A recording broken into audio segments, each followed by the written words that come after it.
We're good. We're good. Thank you very much, Linda. All right. Good evening, everyone, and welcome to the Town of Aurora's Committee of Adjustment meeting for this evening. I'll call the meeting to order. And to begin, I would like to do a land acknowledgement. The Town of Aurora acknowledges that the Anishinaabe lands on which we live and work are the traditional and treaty number 20 territories of the Chippewas or Georgina Island, as well as many other nations whose presence here continues to this day. As the closest First Nation community to Aurora, we recognize the special relationship the Chippewas have with the lands and waters of this territory. They are the water protectors and environmental stewards of these lands. And as a municipality, we join them in these responsibilities. We further acknowledge that Aurora is part of the treaty lands of the Mississaugas and Chippewas, recognized through Treaty Number 13, as well as the Williams Treaties of 1923. A shared understanding of the rich cultural heritage that has existed for centuries and how our collective past brought us to where we are today will help us walk together into a better future.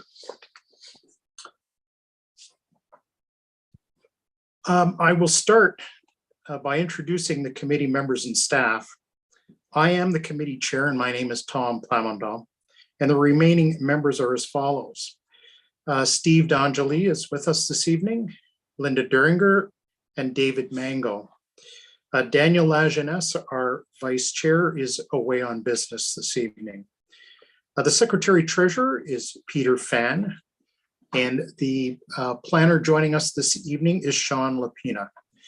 The council committee coordinator is Linda Bottas. This is a public meeting and it's being audio and video recorded. It is also being conducted virtually through the use of Zoom technology. Your name, address, comments, and any other personal information are being recorded according to the Municipal Act and the Municipal Freedom of Information and Protection of Privacy Act. This will help our town clerk prepare accurate minutes and to create a record that is available to the general public, including on the town's website. Questions about this collection should be directed to the town clerk. Please be advised that the reports being considered tonight are available on the Town of Aurora's website. Should you wish to receive notification of any of the decisions of tonight's meeting, please complete the appropriate form available through the town staff. Owners and agents will automatically be notified. For each application that will be considered tonight, the following process will occur. I will briefly outline the purpose of the application or applications, and then the applicant or agent will then be given the opportunity to make a presentation. However, one is not required.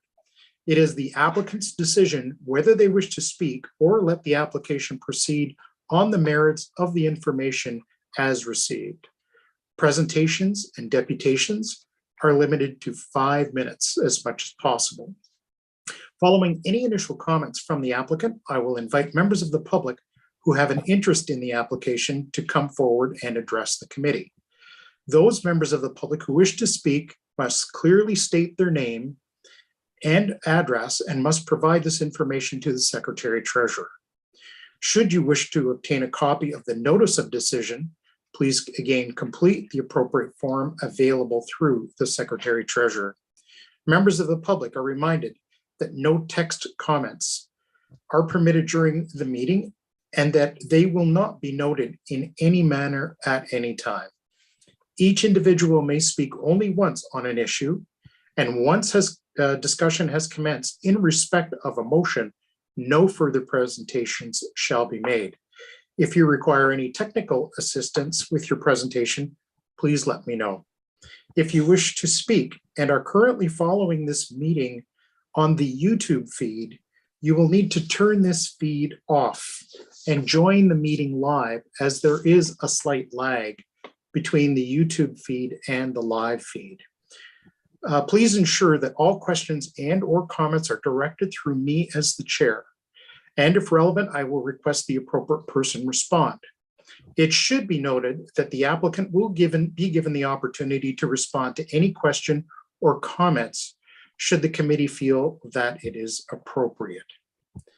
So with all of that, I will look to the committee then for approval of the agenda for this evening's meeting. So can I have David? Thank you very much.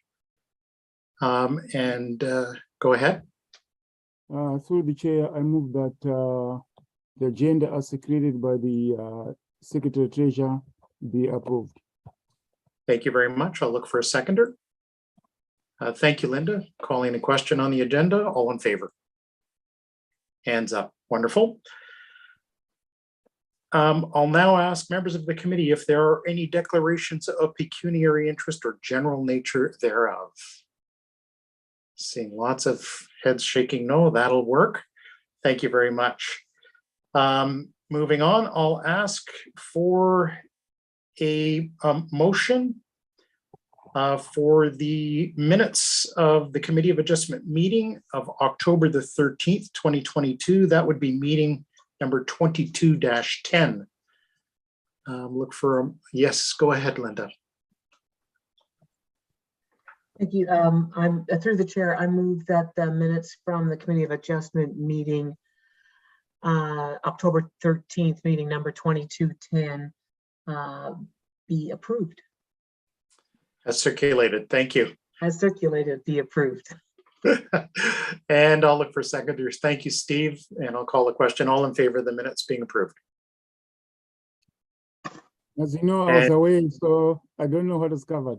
Yeah, so that gets approved, and let the record note that David abstained from voting on the minutes as he was away.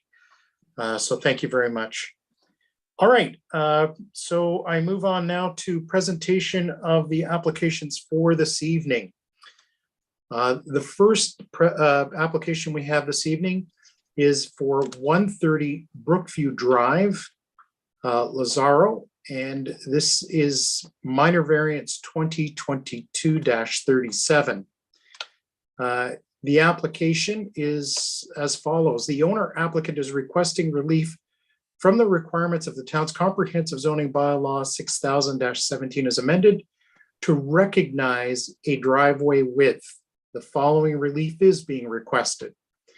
A, section 5.6.1 subparagraph A triple I of the zoning bylaw permits a maximum driveway width of 10 meters if the lot frontage is 18 meters or greater, with the exception that the maximum driveway width at the street line shall not exceed 6 meters.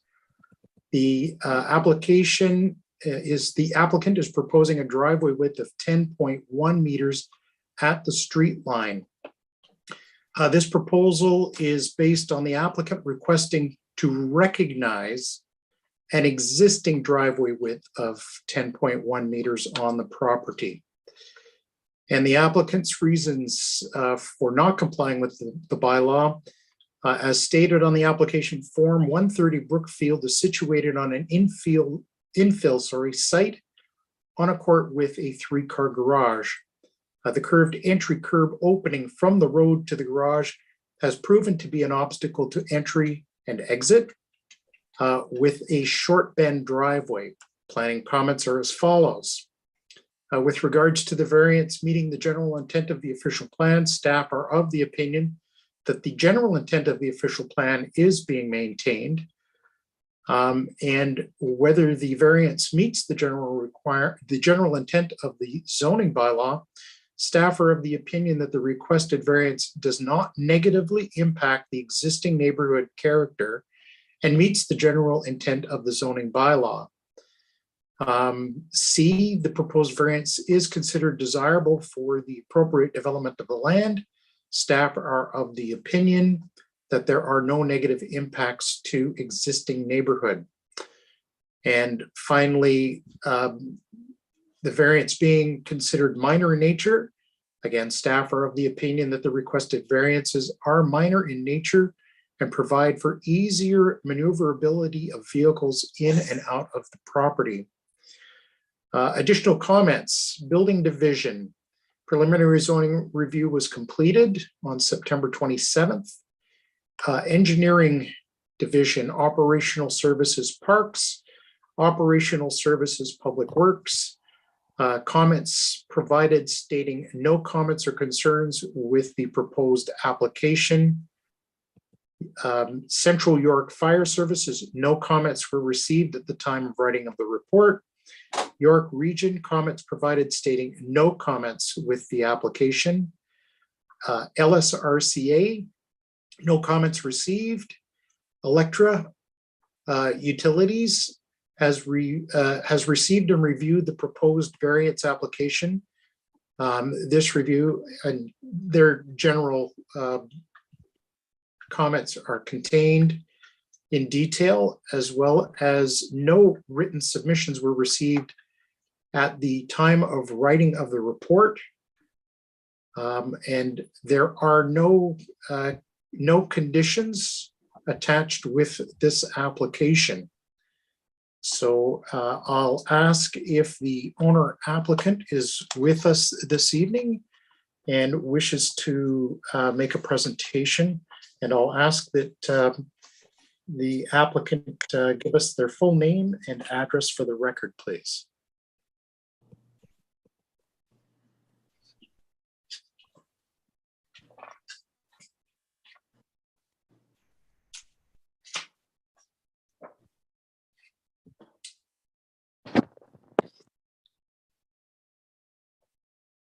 And if they haven't joined us with the live feed, I'll ask that they do that now.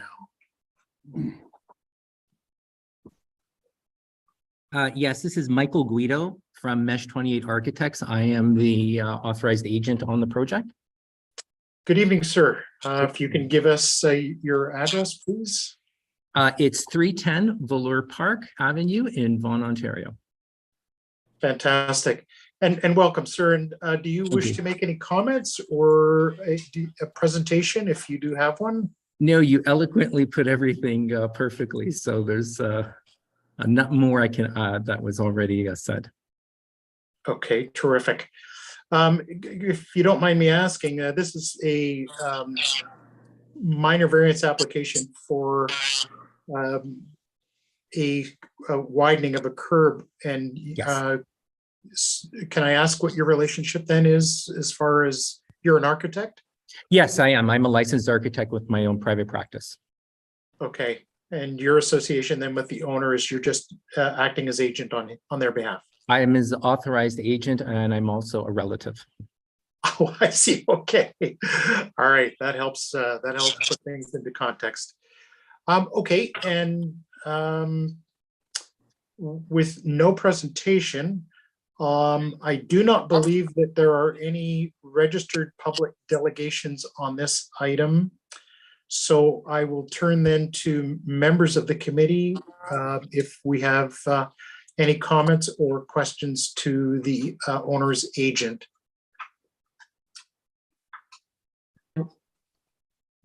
David, I see your hand up there, so please go right ahead. Through the chair, if possible, maybe is the consultant or the applicant's representative, or even maybe the town staff can answer my question. My question is, are you able to show us or tell us what was the original approved driveway design in relation to the 3-car garage? So just want to know the location, the way it was originally approved, because that's what we expect. The town, they might have approved the 3-car garage, but with a driveway probably up to maybe 6 meters at the curb cut. So I just want to see how it looked, and from there, I would see why you were able. You had problems with the car maneuvers from the garage or going to the garage, and therefore you decided to make it a bit wider. It was originally 6 meters. But because of the curved cul-de-sac and the distance to the garage, it was very difficult because this was an infill project. It actually was difficult to maneuver into that third garage. And so then it was augmented for that. Yeah, so where exactly, if you are able to show, do you have any drawing or anything you can show? Where was it located at the Cape Cut, the 6 meter? Okay. Just want to So have an perhaps- understanding about how was it widened? Was it widened? Maybe it was in the middle, widened both sides, or it was on one side? It was only so it was only towards the south end of the house. So the curb was cut towards the south end of the house. Oh, okay. Okay, thank you. You're welcome. Just before we go any further, there is, it appears, is it Joseph Pettinelli? Have you joined the meeting, sir? Yes, I'm here. Oh, okay, because we were getting some feedback and I'm not sure if it's from your microphone or perhaps what you can do is just mute your mic for the time being. Okay. Thank you very much. Okay. Linda, I don't know if you had any comments or questions. Yeah, when was the, just if I might just jump in at this point then, just to piggyback on David. So when this is an existing situation that we are being asked to approve. So you're not asking for permission, I guess you're asking for forgiveness. When was this done, if I can ask? This goes back well over a year. And who did the work? I believe a landscaping contractor performed the work. All right, was there, to your knowledge, any communication between the landscape contractor and the town to Not- confirm? Not that I'm aware of. Yeah, obviously, if there was, we wouldn't be doing what we're doing here. Okay. So this was just done by a landscaper who came along and just started cutting away. Yes. People. Okay. Yeah. All right. Okay, yeah. Because when I did my site review and drove by it, this sort of looks like it's been done quite some time ago. Yeah. Given its current condition, actually, you've just answered the real question that I had, and was this done properly? Or was this just chopped up? And it would appear to me that it was just saw cut and away we go. Yeah. Okay, Steve, I didn't see, sorry, Linda, I'll go to you. I see your finger up there, yes. And your mic is muted. Going the Thank you. wrong way. Okay, sorry, Thank- through the chair. How old is that house? I just have a couple questions. How old is the house? When was it built? I have to look through the application. I believe it was. We're going back maybe about 10 years ago, I believe. 10 years? Yeah. And you did the 7 curb years cut ago. just a year ago, It was well over a year. right? So they had the driveway, they were working through it for 9 years before you decided just to go and cut it, correct? Ish? Well, as the family grew, more cars were purchased, and then the effect of the problem started to expand as the family grew. Right, okay, yeah. Yeah, and nobody realized that you have to have permission to do that, that you can't just cut curbs, right? That they just didn't realize that? Unfortunately, under the situation, it was not brought to anyone's attention. Okay, all right, that's all I have. Thank you. Thank you. Thank you. Steve, sorry, didn't mean to cut you off there. Go right ahead. Thank Oh, you, not Pete. at all. Thank you, Mr. Chair. Yeah, so I just wanted to, at the end of the day, I'll start with a comment, and through you, Mr. Chair. I mean, we see a lot of these, and generally speaking, I think we're okay with them. I mean, generally we see them the applications come in before the work is done.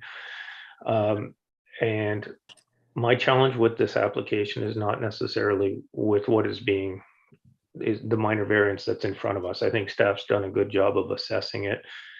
I understand with the orientation of the garages to the south, you're going to have this problem just because of the cul-de-sac and the flow of traffic. It makes a sharp turn to the right, and trying to get in, and obviously being an infill with 3 garages, very tough when you have the curb flowing the other way. So I do understand the need here, and in particular, more so than some of the other applications that we've seen and approved.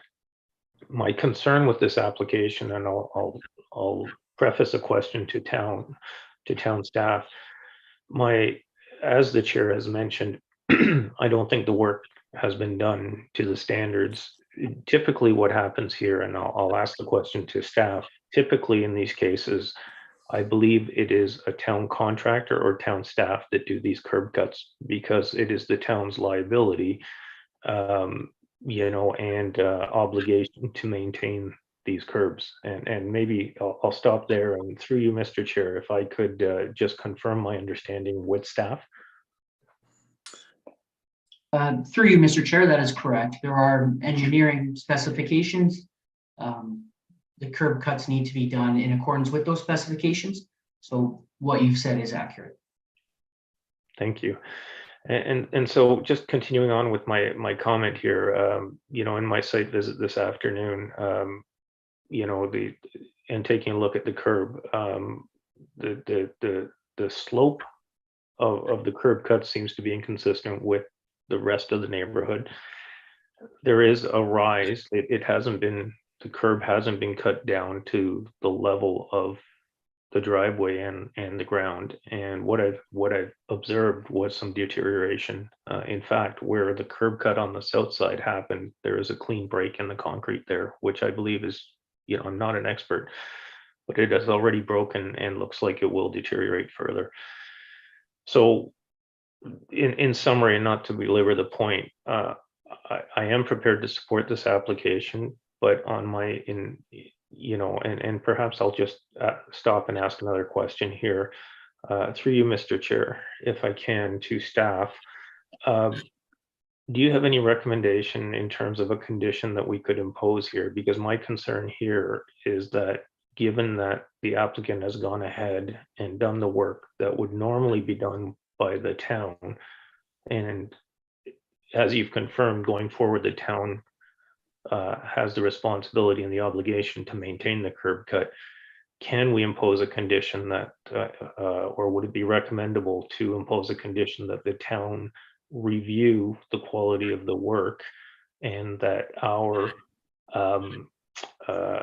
approval is conditional upon the town validating that the current condition is acceptable?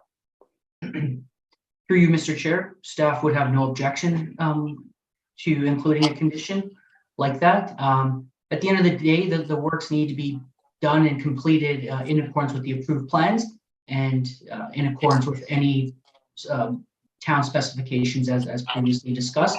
So in the event that further site alterations are required, specifically as it relates to the curb, then that would, that's something that the town would need to look at. But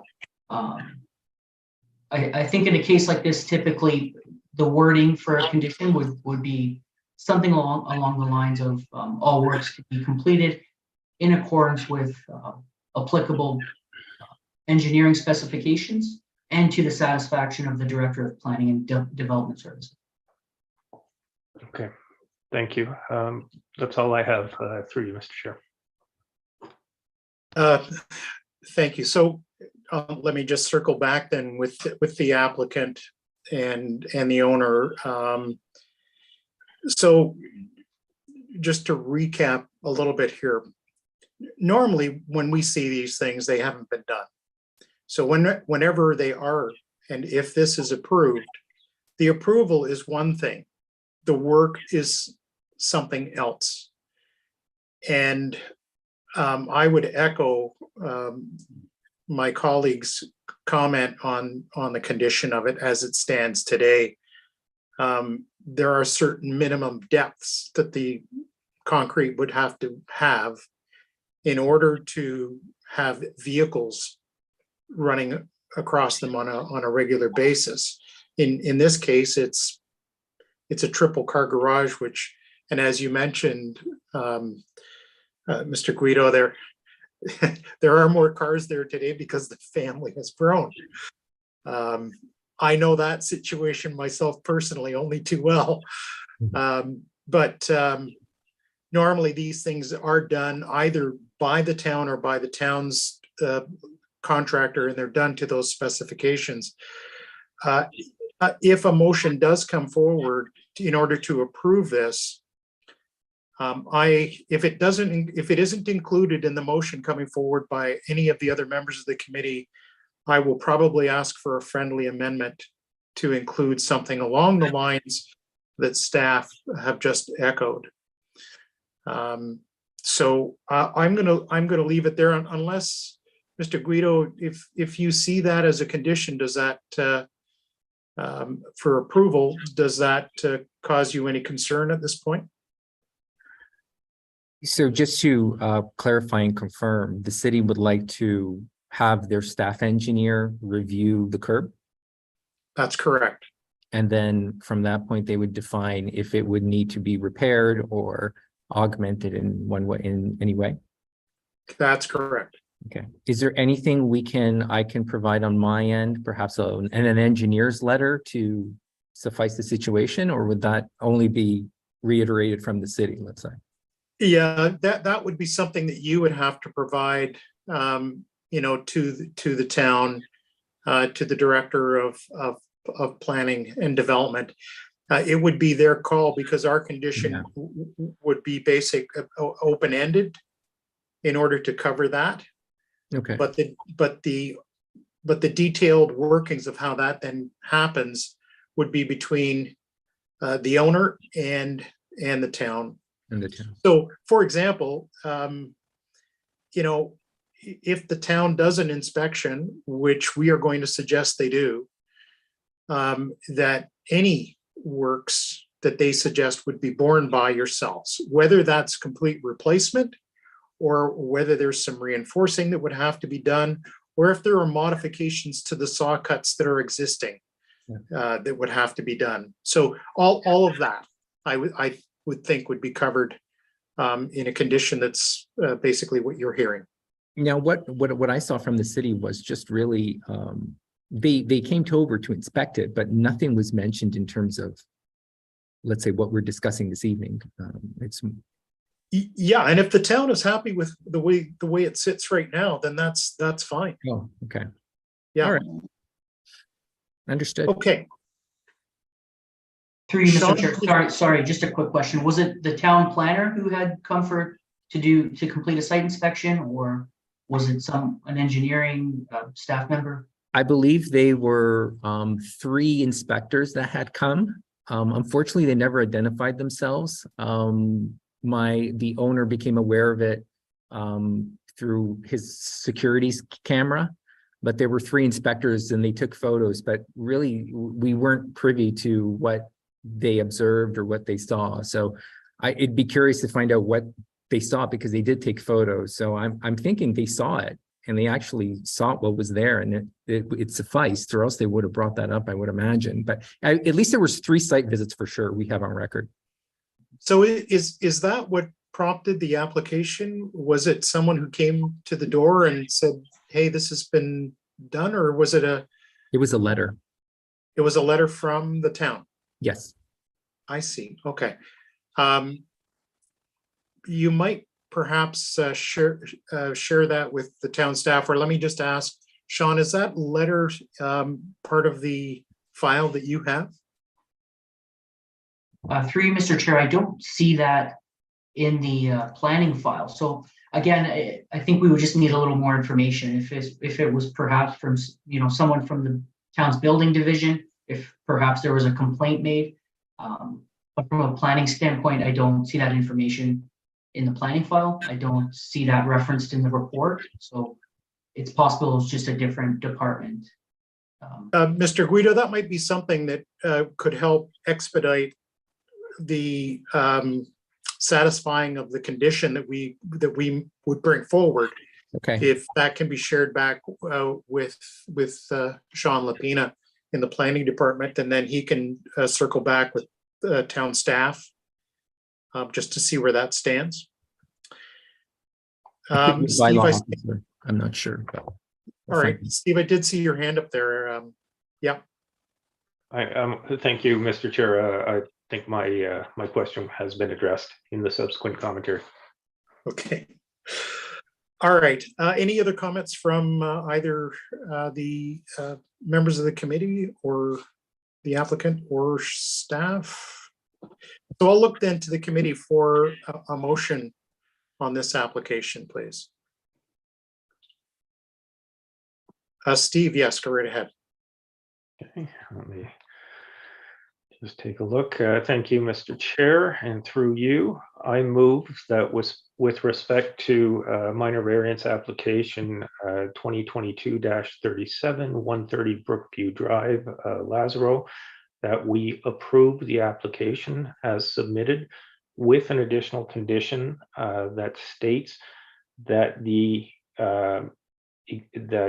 there is a verification that the existing condition of the driveway and work completed is consistent with the engineering requirements and is to the satisfaction of the Director of Planning or designate. Thank you very much. I'll look to the committee for a seconder on that motion. David, thank you very much. So calling the question, I'll ask members of the committee in favor. And that carries. Thank you very much. So thank you very much, Thank you. Mr. Guido, for being with us this evening. I appreciate your input, and I'll bid you a good evening. wonderful. Have a great evening. Take care. Thank you very much. All right. Moving forward, the next item on the agenda is the York Region School District School Board for 11 Spring Farm Road. This is minor variance 2022-38.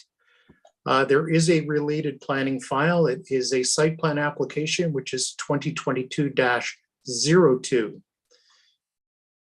The applicant is requesting relief from the town's comprehensive zoning bylaw 6000-17 as amended to facilitate the development of a new 2-story secondary school with a total gross floor area of 12,959.05 square meters.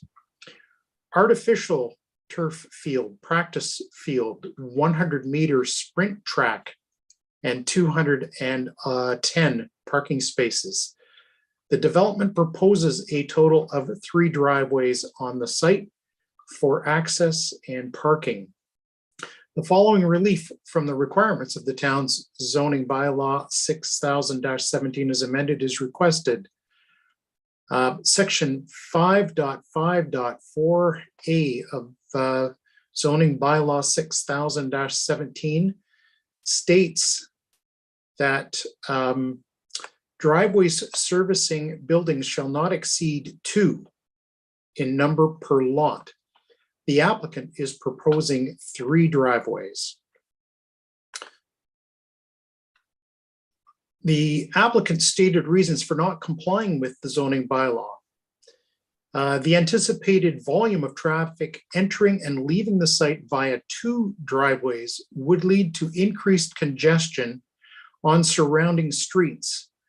A 3rd driveway will improve traffic circulation on the site and help to reduce congestion at the Spring Farm Road and Conover Avenue / Marshview Avenue driveways at peak morning and evening periods. Planning comments with respect to the official plan. Just summarize the comments here. Based on the site layout, planning staff are of the opinion that drop-off functions and access points have been designed in a manner intended to promote safety for pedestrians as well as to provide for efficient transit, school bus, and private automobile drop-off functions. It is therefore the opinion of planning staff that the proposed variance meets the general intent and purpose of the official plan. With regards to the general intent and purpose of the zoning bylaw, planning staff are of the opinion that increasing the number of driveways to the subject lands as proposed will not result in any negative impacts, and are of the opinion that the general intent and purpose of the zoning bylaw is met. Well, with regards to the appropriate development or use of the land, planning staff are of the opinion that allowing an increase in the number of driveways permitted for this site would allow for safe and efficient inbound and outbound traffic movements throughout the property. It would allow for enhanced access for both smaller and larger school bus vehicles throughout a larger sized institutional development. Staff are therefore of the opinion that the variance as proposed is considered to be desirable for the appropriate development of the land. With regards to the request being minor in nature, allowing one driveway beyond what the bylaw permits in this case is not viewed by staff as a significant departure from the bylaw requirements, especially taking into consideration how large the property is, being 16.13 acres. Therefore, staff consider the variance to be minor in nature. With regards to other comments from other departments and agencies circulated, engineering services have reviewed the above noted application, have no objections. Building division, no comments. Accessibility advisor, no comments. Operational services parks have reviewed the documentation for the property associated with the above noted application, have no formal comments. As these are being addressed with and through the site plan application. Operational services, public works, no comments. Traffic analyst, no comments provided at the time of writing of the report. Although we have been made aware that traffic concerns as well are being addressed at the site plan process. Central York Fire Services, no comments provided at the time of writing of the report. And I'll ask, yes, if you're following this again on the YouTube feed and you're switching over, just make sure your mic is turned off for the moment. Thank you. The Regional Municipality of York has completed its review of the above minor variance and has no comments. The Lake Simcoe Region Conservation Authority will not be providing formal comments, nor will they be collecting the LSRCA review fee. Electric Utilities have reviewed the proposed variance application, have no objections to its approval, subject to their standard comments. In the staff report, it indicates, pardon me, that written submissions were not received at the time of the writing of the report. However, we have received comments in the form of an email letter from a resident in the area, which I believe has been shared with members of the committee and with the applicant. I'll also note that there is only one condition for approval, and it is as it appears on Appendix A in the staff report. So with that, I do believe that we have with us this evening the agent representing York Region District School Board. And I believe it's Mr. Ken McSporran, and as well, Mr. David or Dave, I believe it's Luzik, who is a traffic consultant. Good evening, gentlemen. Welcome. And I'll ask if either one of you wish to make a presentation. And if you do, just again, identify yourself and your address, please. Good evening. Through you, Mr. Chair, my name is Ken McSporran. I'm with Moffat and Duncan Architects, 5052 Dundas Street West, Toronto. And we're working with the school board on this new secondary school for the Aurora community. Good evening, sir. Welcome. Through you, Mr. Chair, thanks for the opportunity to present this application for minor variance on behalf of York Region District School Board. We have some slides which we'll run through fairly quickly. Thank you. Site plan application SP 2022-02 was submitted, and preliminary zoning review noted an application for minor variance would be required because of the number of driveways proposed.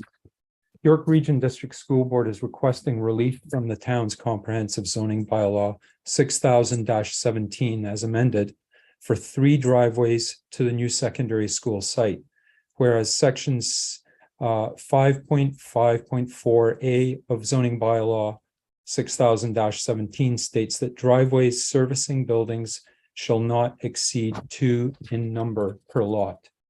Next slide, please.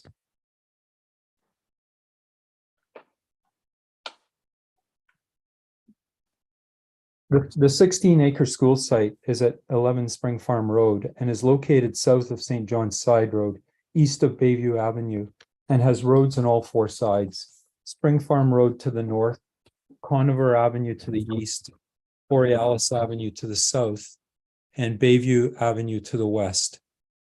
Next slide, please.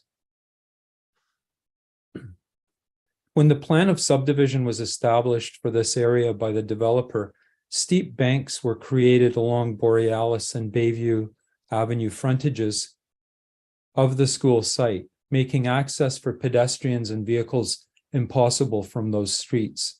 Also, Bayview Avenue is a York Region road, and the region will not permit any access driveway to the site. This is not an uncommon condition on major roads. Next slide, please. As shown on the site plan, 1 driveway is proposed along Spring Farm Road and 2 along Conover Avenue. The 3 driveways will allow traffic to circulate properly on site while minimizing potential parking and drop-off impacts off-site to the greatest extent possible. The driveway proposed on Spring Farm Road currently indicates 1 ingress and 1 egress lane and provides access to the main entrance of the school and area-free parking spaces, as well as to the dedicated drop-off lanes internal to the site. The traffic impact study on file with the town suggests that the driveway at Spring Farm Road should be for right-in, right-out turns only, and this change will be included on drawings and reports when the site plan is resubmitted. The driveway proposed at the northeast side of the site on Conover Avenue indicates 1 ingress and 1 egress lane and will serve parking areas and provides access to the 2 drop-off areas along the east edge of the building. The driveway proposed at the southeast side of the site fronting Conover Avenue includes 1 ingress and 2 egress lanes and will provide access to and from the school's parking lot, as well as the vehicles exiting the 2 pickup and drop-off lanes internal to the site. These pickup and drop-off lanes have all been designed to accommodate both smaller and larger sized vehicles, cars, vans, and school buses, of course. Next slide, please.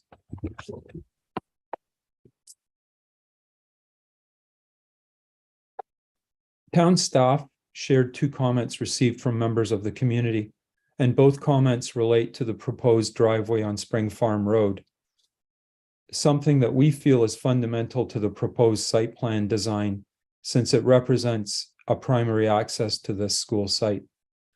One of the comments included a PowerPoint presentation by a neighbor, which references the traffic impact study prepared by the school board's transportation consultant, WSP.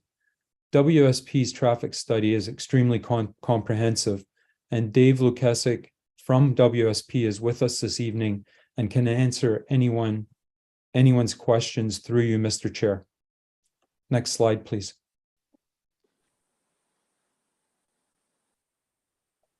In summary, the proposed site plan design is greatly enhanced with access to a third driveway.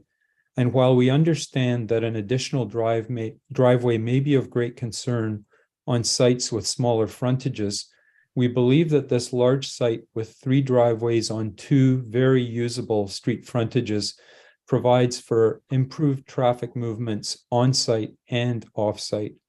Therefore, we respectfully submit that the proposed minor variance is minor in nature. Next slide, please. Thank you. And if you have any questions, again, we would be pleased to respond through you, Mr. Chair. Thank you very much. Very much appreciate your presentation. I'll just turn to Mr. Lusik. Is there anything that you wanted to add to that in regards to, or do you want to just wait for any questions from the public or from members of the committee? Thank you, Mr. Chair. No, there's nothing else I would add. I think Ken did a wonderful presentation. All right, thank you very much.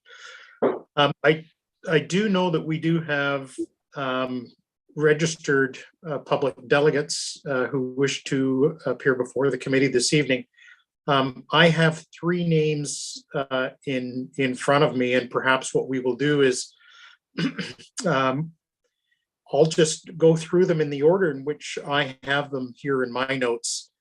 And if you wish to speak, I will recognize that and ask that you give us your full name and your address. The first I have here is Heidi Yee, I believe, who is a resident.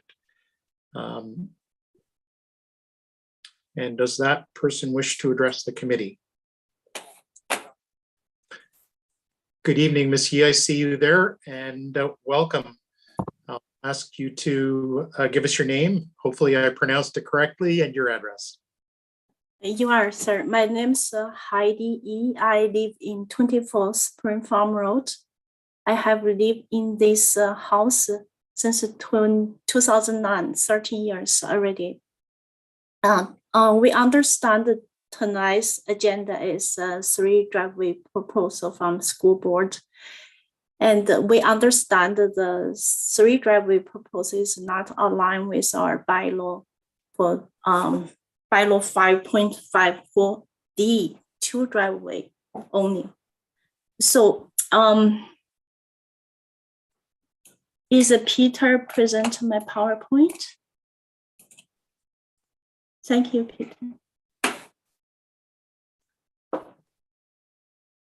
So tonight we ask the committee to not approve this proposal tonight simply because the lack of the supporting document and evidence for this proposal. Can you move to second slide? Thank you. First, we know the traffic impact study is for 3 driveway proposal only. We didn't see any study on 2 driveways. So in that case, there's no comparison. What's the benefit of 3 driveways or what's the disadvantage of 2 driveways? As you can see, I take this figure 2 from the traffic impact study. The clear show is for 3 driveway only. Next, thank you. So the reason number 3 is we all understand that there will be, not will be, the current existing traffic flow is in conflict with our residents' driveway activity, forward drive and backward drive. But with increase in traffic load, we're talking about 1,100 students, 137 staff, school here. So we're seeing very difficult for our residents back up from our driveway, either way, forward drive or backward drive. It's really difficult. So, and this is nature. Nobody can avoid it. But the traffic study, which is a scientific support document in this meeting or proposal, only addressed the intersection traffic study, which is a single the intersection traffic study on Bayview side and the 2 roundabout traffic study in the neighborhood. Can we go next? Thank you.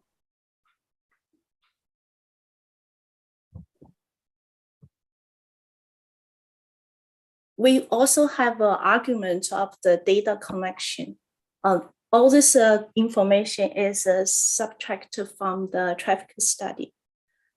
The first set of data collected on the 2019 October, and then second set of the data collected at December 2021, and then for 2019 data is past the 2-year mark per the region's mobility guidelines. Somehow 2021's data being, there's a direction to the study firm to use the 2019's data. And we know that's past due data. For 2021 traffic data collection, data is available, but it was under the COVID-19 lockdown period. So that data is invalid. A very interesting thing we found when we read through the report, you can find the compare with 2019, 2021 data, the maximum deduction because of COVID is 18%. But can we recall the purpose of the provisional lockdown? We wanted to have majority of the outdoor activity restricted. So for 19% deduction or decrease is not aligned with what the lockdown's purpose. So we, in this case, is showing our neighborhood is growing rapidly than we think. That's being addressed for the expanding of the community, but in terms of number, the traffic study is not enough. Let's go to the next slide. For reason number 3, why we ask conduct more research and study. Spring Farm Road is gonna serve as a main entrance and serve as fire routine. That's way per their plan. But if you can read from the traffic study page, sorry, I've been blocked. I need to, sorry, just one moment. Maybe you've been blocked. Okay, read from traffic study figure 7.5. The traffic fire truck is gonna make turn at access. The minimum required radius is turning radius is 12 meters. Spring Farm Road, main body of Spring Farm Road width is 10 meters. So we wanted to understand how can this plan achieve the smooth drive of the fire truck. And also we notice on the meeting agenda, page 13, the Mr. Chairman just read it. Fire service haven't provided comments. So in that case, if this is an issue, we need the fire service have a concrete comments on this issue. So we welcome the fire truck do the dry run on Spring Farm to say how narrow this street is, and especially during the winter time when the slow service pushes the slow to the curbside, it's gonna reduce even not good enough for any fire truck to smoothly drive in. That's my the reason number 5 why I asked the committee to not approve this proposal tonight. With the improvement, we can come back, discuss this, or give the approval. Can we go next slide? Thank you. Peter, thank you for the next slide. Next slide, please. Okay, thank you. We internally use the traffic study software or the procedure. We have a question about the non-highlighted in yellow. Average of 3 days data connection is request for traffic study, page 79. And then meanwhile, on the traffic study, page 28, it said the data connection was not conducted because of the fourth wave of the COVID-19 study. So in that case, anything generated from the trip generation includes the future report items such like delay time, queuing space, all have to be in question because we don't have real-time data. That's the, can we move to next? Thank you. So that's my, our neighbor's question about traffic study, which is a solid supporting document for proposal of 3 driveways. And then if we can, everybody can look the existing road condition, you will find in traffic study, it's said Spring Farm Road serve as no residence, no density residential land, and use roundabout as our intersection. And all other 3 roads are serve even in the better service capacity, like Bayview's 49 cross section, and there's other streets serve the commercial retail, and they are all wider than Spring Farm Road. So our neighborhood question is, do we have to choose the Spring Farm Road as the over 1,000 students school entrance? Do we have other opportunities to make this plan better? That's our question. And then I'm an engineer myself. I always proud of what I do on my day-to-day work, and I really am proud of what I do. But I just wish everybody today sitting in this meeting room feel proud of what you do on your work, and you don't feel regret. You don't make a rush decision, and you regret in maybe 10 years after, or when the residents actually had the car accident because we didn't provide us enough safety to them. So that's my presentation, and I really think we can do better. It's just we need a lot of communication, a lot of consideration, care about people's safety and life. That's my speech. Thank you, Mr. Chair. Thank you very much, Ms. He. That was a a very well prepared presentation. I think what we'll do is we'll hold off any comments or questions to you, and we'll move to, I believe it's Pam Jorana Khan, I think. And if she is attending the meeting this evening, I'll ask her to come forward.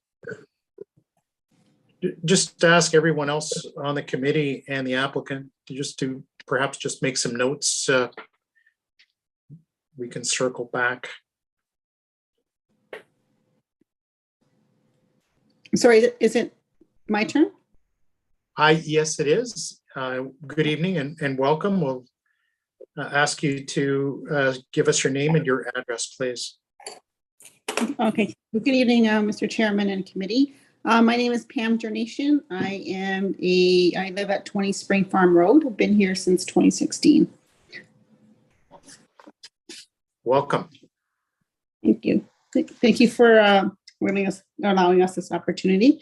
I'm like Heidi and the rest of our community members. I'm here tonight just to support our community and trying to ensure we fully understand what the impact is of the proposed changes and moving from 3 driveways to the current bylaw, I guess, restriction of 2.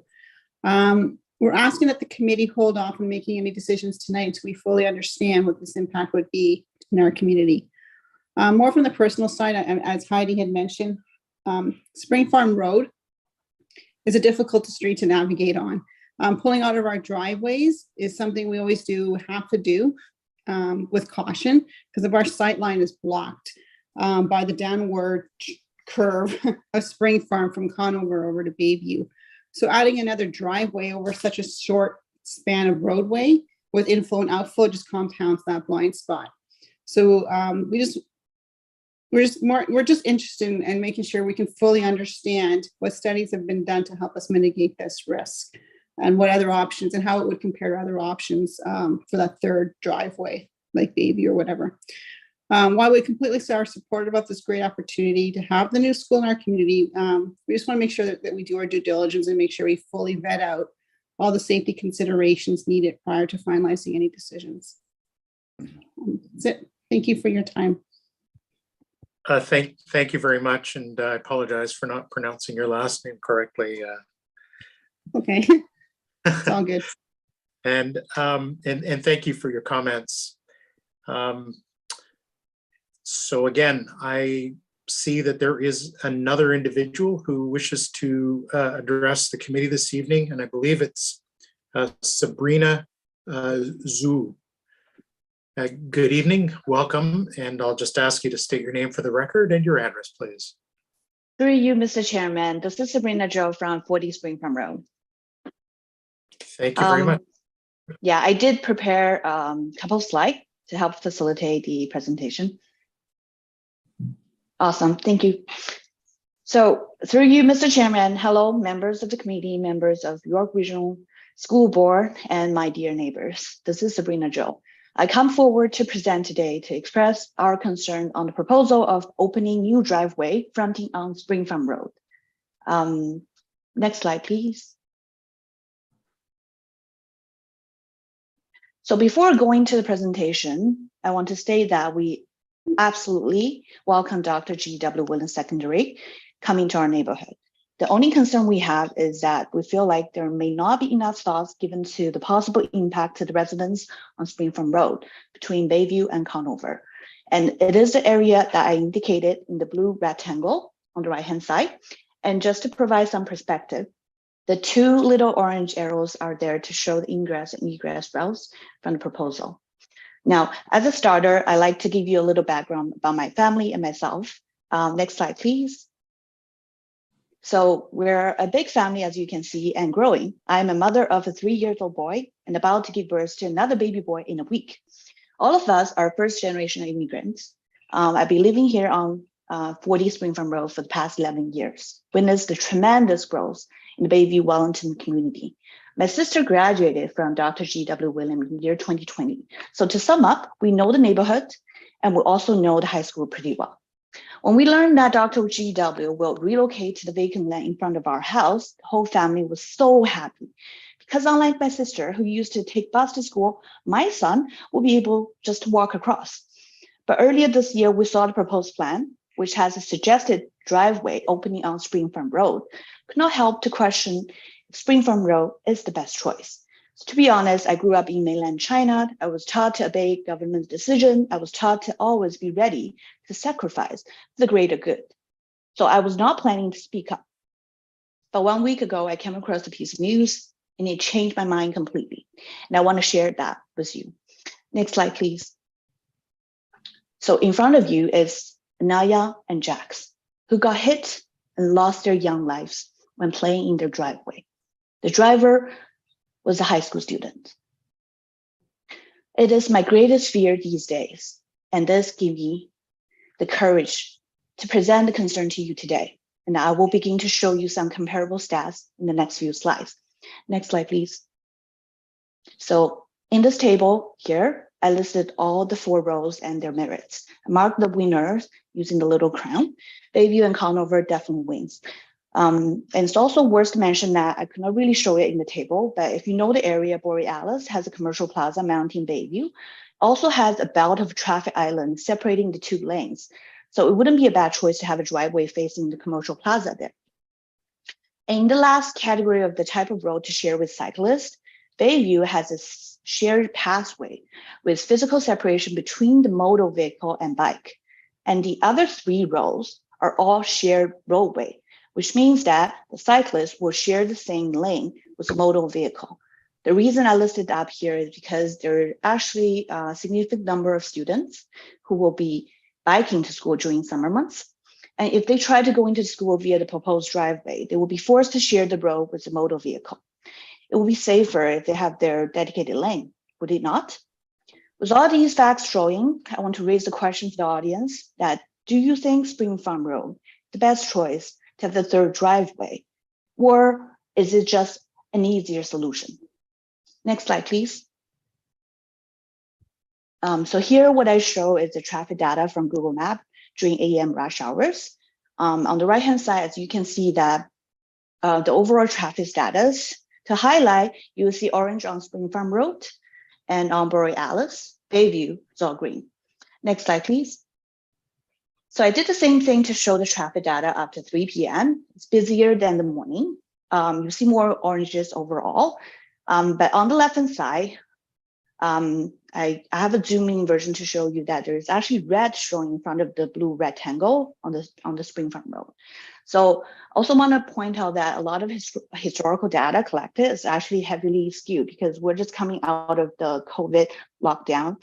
If we wait for a few months to check, the stats could be even worse. So with this, I also want to pose the same question as before. Do we think Spring Farm is the best choice for the 3rd driveway? Or is it just an easier solution? Next slide, please. So to echo what Pam illustrated earlier, we have I have 2 screenshots side by side showing the houses in front of the proposed driveway on Spring Farm. All of them have very short front yard setback. So even if the chance of having accident may be the same, but the severity of when these accidents do happen will be a lot worse because of the short distance. Next slide, please. So, so with the next slide, I just want to show some possibility, but looking at some other secondary school on Bayview. So this one is Pickering College, which is just a few blocks north. Excuse me, has 3 driveway on Bayview. It's indicated by the purple diamond. Next slide, please. So this is Bayview Secondary School, which offers slightly different layout, where they have multiple driveway open on the side road facing Commercial Plaza. It's kind of similar to what we have with Borealis. This is all I want to present today. Next slide is really just the final remarks. If we can move to the final remarks. So I just want to respectfully ask the committee member to not approve the minor variance tonight, because please give us more time to talk to the school board, talk to the planning group to see if there is, a better plan out there. For example, can we work together to petition to York Region to allow opening for a driveway on Bayview instead? And please work with us to come up with the plan without posing increasing risk, and they will make the residents on Spring Farm Road feel much better and safer. All we're asking is a plan that we will not regret one day in the future. And through you, Mr. Chairman, thank you for your time, and let me know if you have any question. Thank you very much for your presentation. That was very well prepared and very well delivered. All three of you have actually given us a lot of food for thought. So I do appreciate your comments. I also appreciate the fact that the three of you took very different perspectives. What we often find at the Committee of Adjustment is you get 4 or 5 individuals who all get up and say exactly the same thing, whereas all three of you provided information, but from very different perspectives. I'll also, for the record, indicate that, as I mentioned at the onset, we do have a written submission. It is signed sincerely Betty P. at 36 Spring Farm Road. What I am going to do first is I'm going to go to both, well, let me just go back to either Ken or Dave and allow you each to make any comments you wish on the information that you've received, both written and contained in these presentations. I'll also, perhaps even before we go to that, and I'll ask staff, were those presentations shared with the applicant or the applicant's agent in advance of our meeting this evening?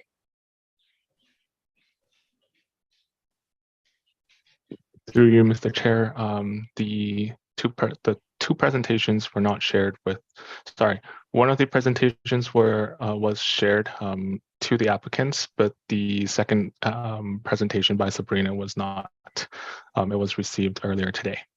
Okay, thank you for that. I think in order to be fair to both the traffic consultant and the agent, to be fair to them, it might be difficult for either one of you to comment on that particular presentation, as you have not had a chance to review it thoroughly. But either one of you gentlemen, if you wish to comment on what you've heard so far. Through you, Mr. Chair, I would not feel comfortable commenting on transportation issues directly. And I wouldn't mind if Dave Lukasik could make some comment, because I do believe that there were some selective images taken from the traffic study in order to advance the presentation that was made. And we were provided with a copy of Ms. Ye's presentation by town staff. But I'll ask Dave if he can comment through you, Mr. Chair. Thank you very much. Dave, any comments? Thank you, Mr. Chair. I appreciate seeing all three presentations. In terms of, so the biggest concern from the three residents is conflicts regarding the north driveway on Spring Farm Road. So I would want to point out two important items. The first item is that the proposed driveway on Spring Farm Road is proposed to be a right-in, right-out driveway. So that means that westbound vehicles would be prohibited to make a westbound left turn into that side driveway, and there would be no northbound left turn vehicles allowed to exit the driveway. So it's recommended to be right in, right out. So the number of conflicts would be reduced by that restriction. The second thing I would like to mention is that we did look at queues, and that was included in our report. So table 6.4 in the report included 32 future total queues. And we included for the exclusive turning lanes at the intersection. But the other queues were actually provided appropriately in the appendix. So I extracted some information from the appendix, and the westbound through 95th percentile queue is estimated to be 32 meters in the AM peak hour and 21 meters in the PM peak hour. And those queues are not anticipated to reach those private driveways, the first one being located approximately 85 meters from the intersection. The second point I would want to make is that there was some commentary about the traffic data. So we did have traffic data from 2019, which was pre-pandemic, and we also collected traffic data in 2021. And we did a comparison of that data. And the 2019 pre-pandemic data was 16% higher in the AM and 8% higher in the PM. And we have used that as the baseline existing condition for a conservative analysis. And this was confirmed with both York Region staff and town staff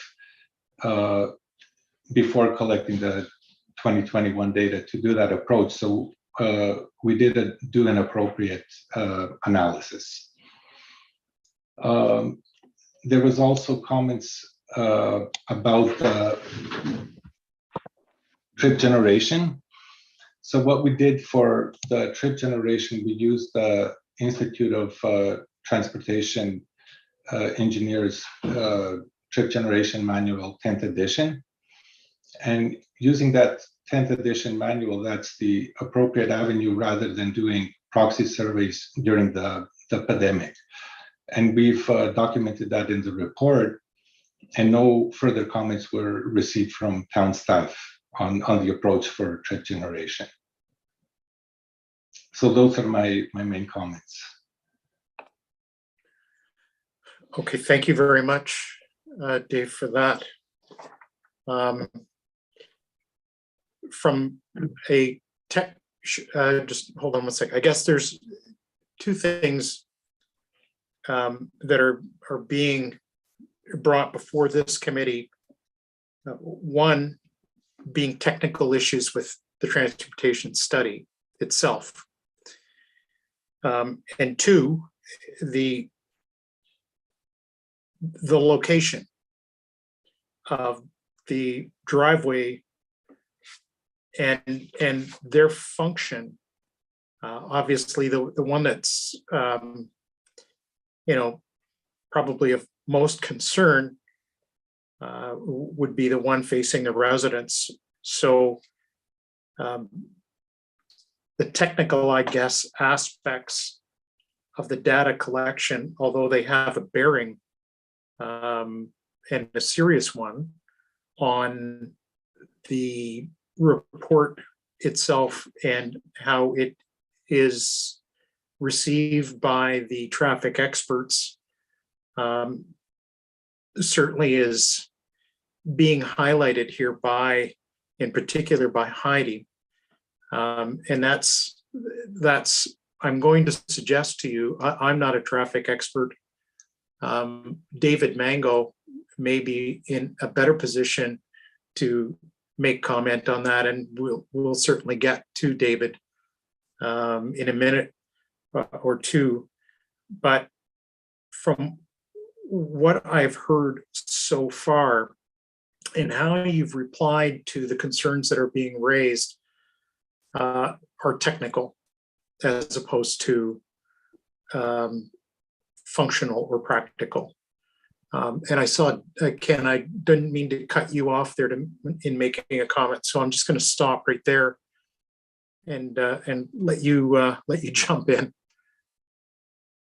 Through you, Mr. Chair, I just wanted to emphasize something that we did raise in the presentation because it was missing in some of the town's planning comments that were forwarded with the agenda, and that is, again, a couple of the presentations alluded to the idea that we should have the entrance to the site off Bayview Avenue. And I think everyone needs to really understand two things. One, the region won't permit it, and they've said so. And number two, more importantly, the grading along Bayview Avenue and extended onto Borealis will not permit the construction of a driveway between the street and the site. So automatically, just to be clear, 2 out of the 4 streets surrounding the site are eliminated as possibilities for driveway locations. The other thing I wanted to just speak to was there was a suggestion that somehow Spring Farm Road was the third driveway. I would like to suggest that in this site plan design, which has been worked out with a lot of issues in consideration, in addition to traffic, Spring Farm Road driveway is the first driveway out of the 3. The second driveway on Conover Avenue might be considered the third driveway.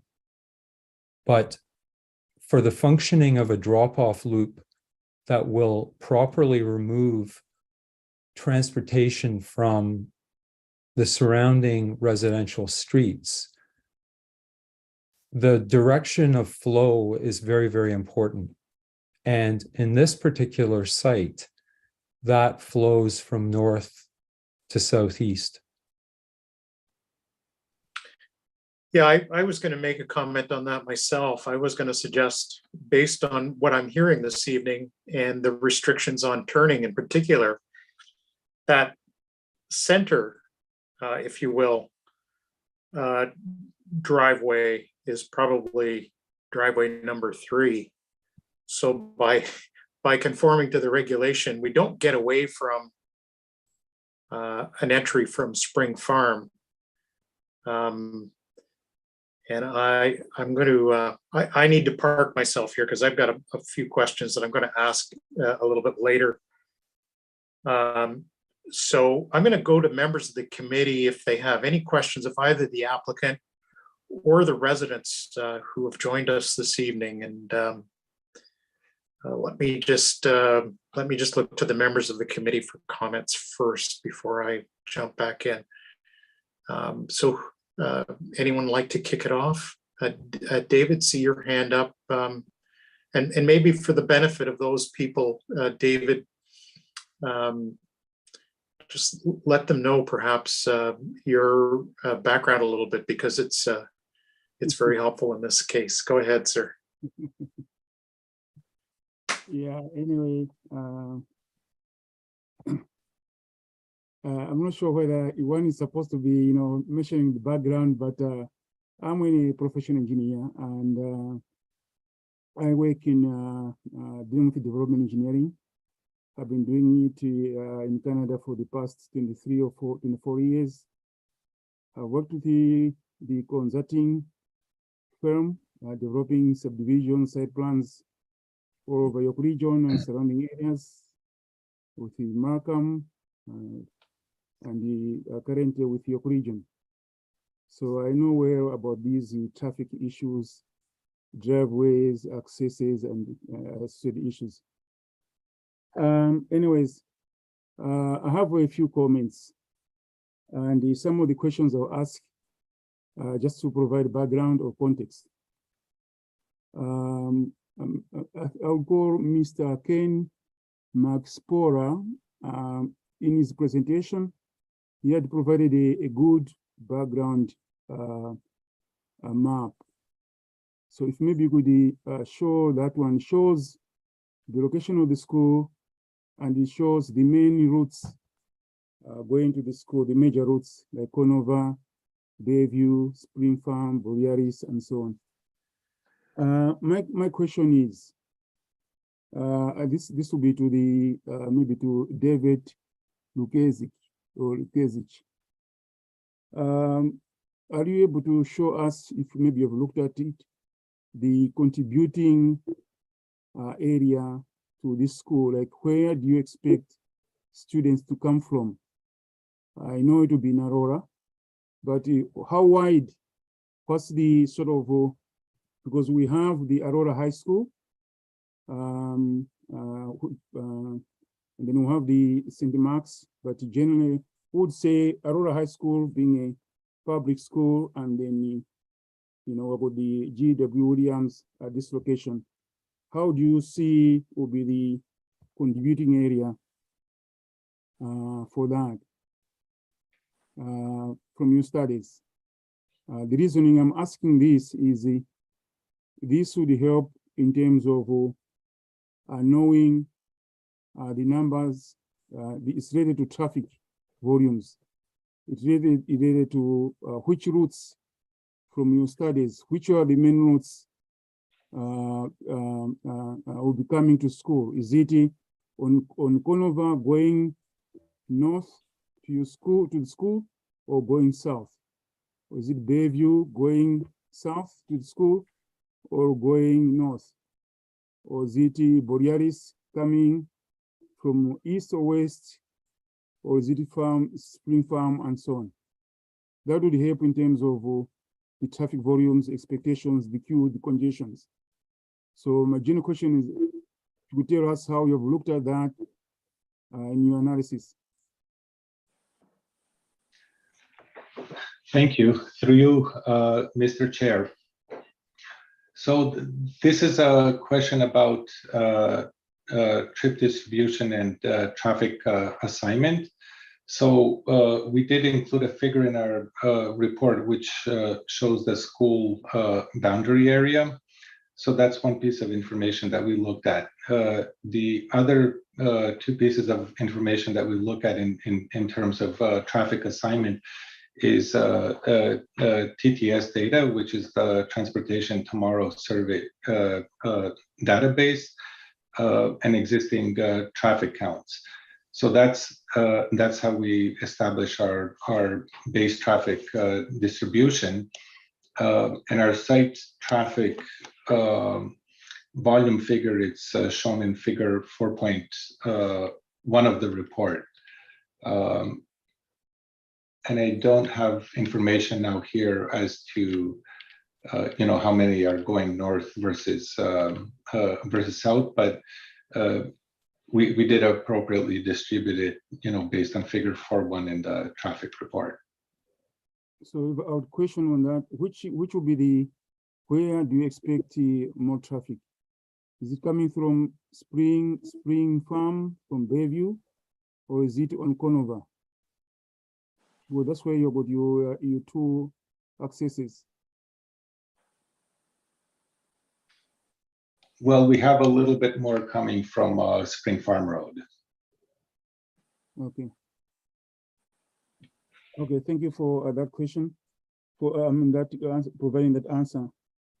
I would say I'm happy to hear from both of you, from Ken and Yusuf Dave, that for Spring Farm Road, though it's not shown on your drawings we have, you'll be having writing it out access. But I still see that's not enough. There's something which I'll be proposing here. I know maybe it's not it's within our responsibility to do that, but it's like we're trying to find solutions, and maybe this may trigger to have this application postponed, or maybe we may agree here.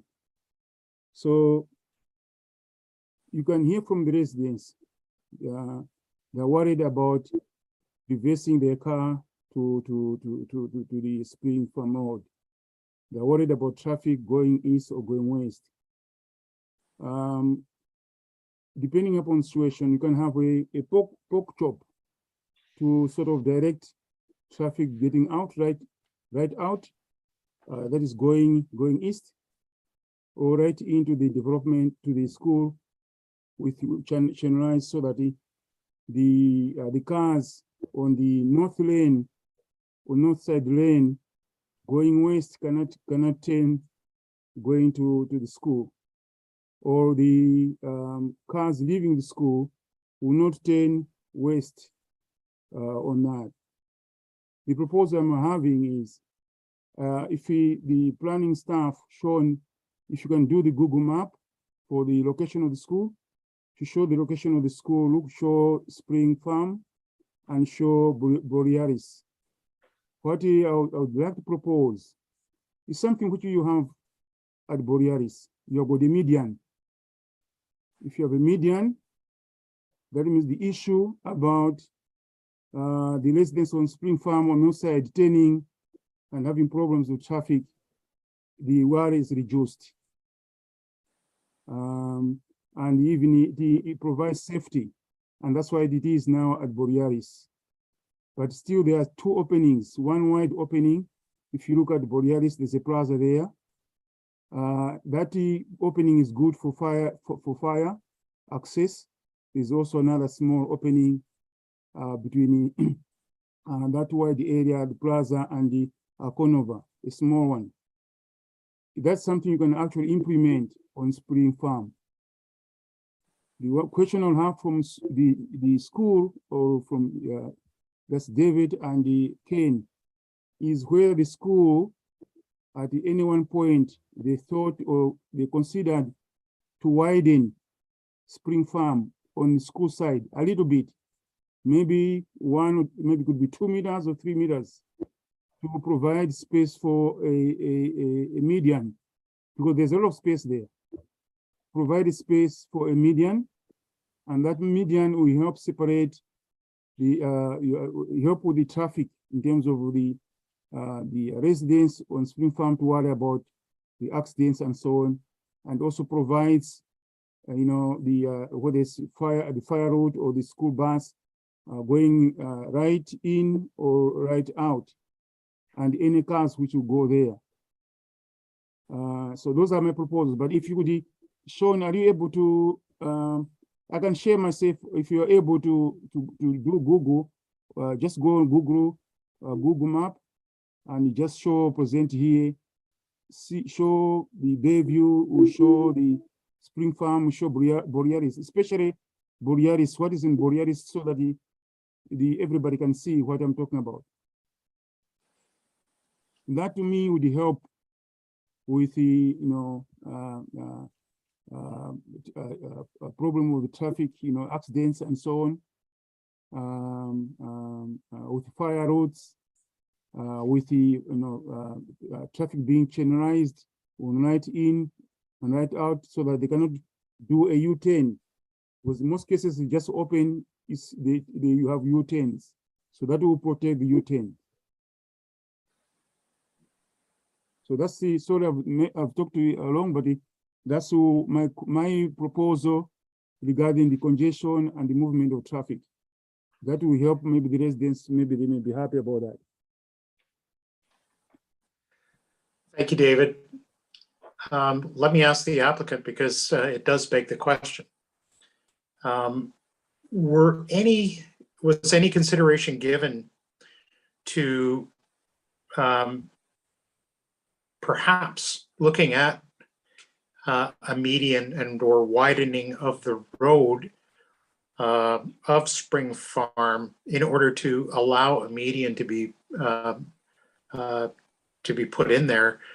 I would have to agree with David that in my humble opinion, I'm not an engineer, I'm a planner. So that to me though would perhaps help alleviate some of the concerns, particularly with regards to traffic movements that don't particularly like to obey little white marks on pavement and come out that north end and make the left, even though they're not supposed to. Was any consideration given to that type of compromise? Through you, Mr. Chair, there was no discussion within the design team or with town staff at the pre-consultation meeting or during the receipt of site plan comments to date regarding any works that would be done in the municipal right-of-way, which an island would obviously be something that would be undertaken in the middle of a town street. and then widenings would have to be enforced in that regard as well. And I'll pass this to Dave, but I don't believe there were any transportation comments that would suggest that an island would be required in this particular location. And if one island was required, what openings would be permitted in the island? Because as was referenced in regards to Borealis, there is an island along the center line of that street, but the plan of subdivision for that street had established the requirement for the island at the outset when the town and developer worked out the plan for the street. But Right.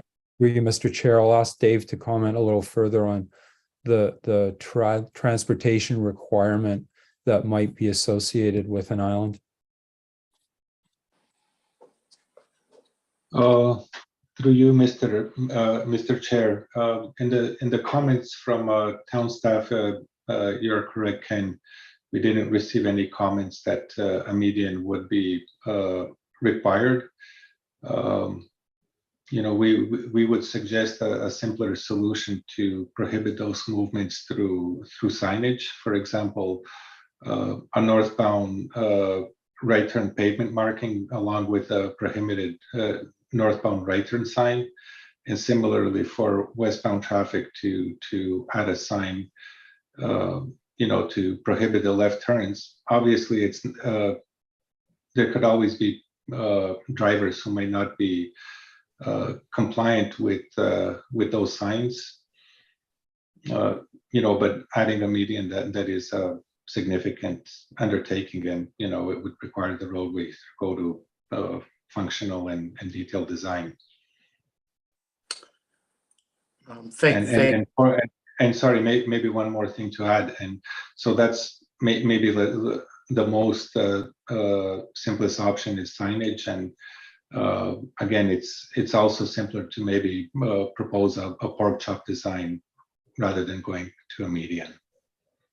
Through you, Mr. Chair, if Dave could explain just a little more in detail what the pork chop design would involve, it may be put into, it's a layman's term, a pork chop, but not quite easily described for people to understand what that feature might be. Yeah, sure.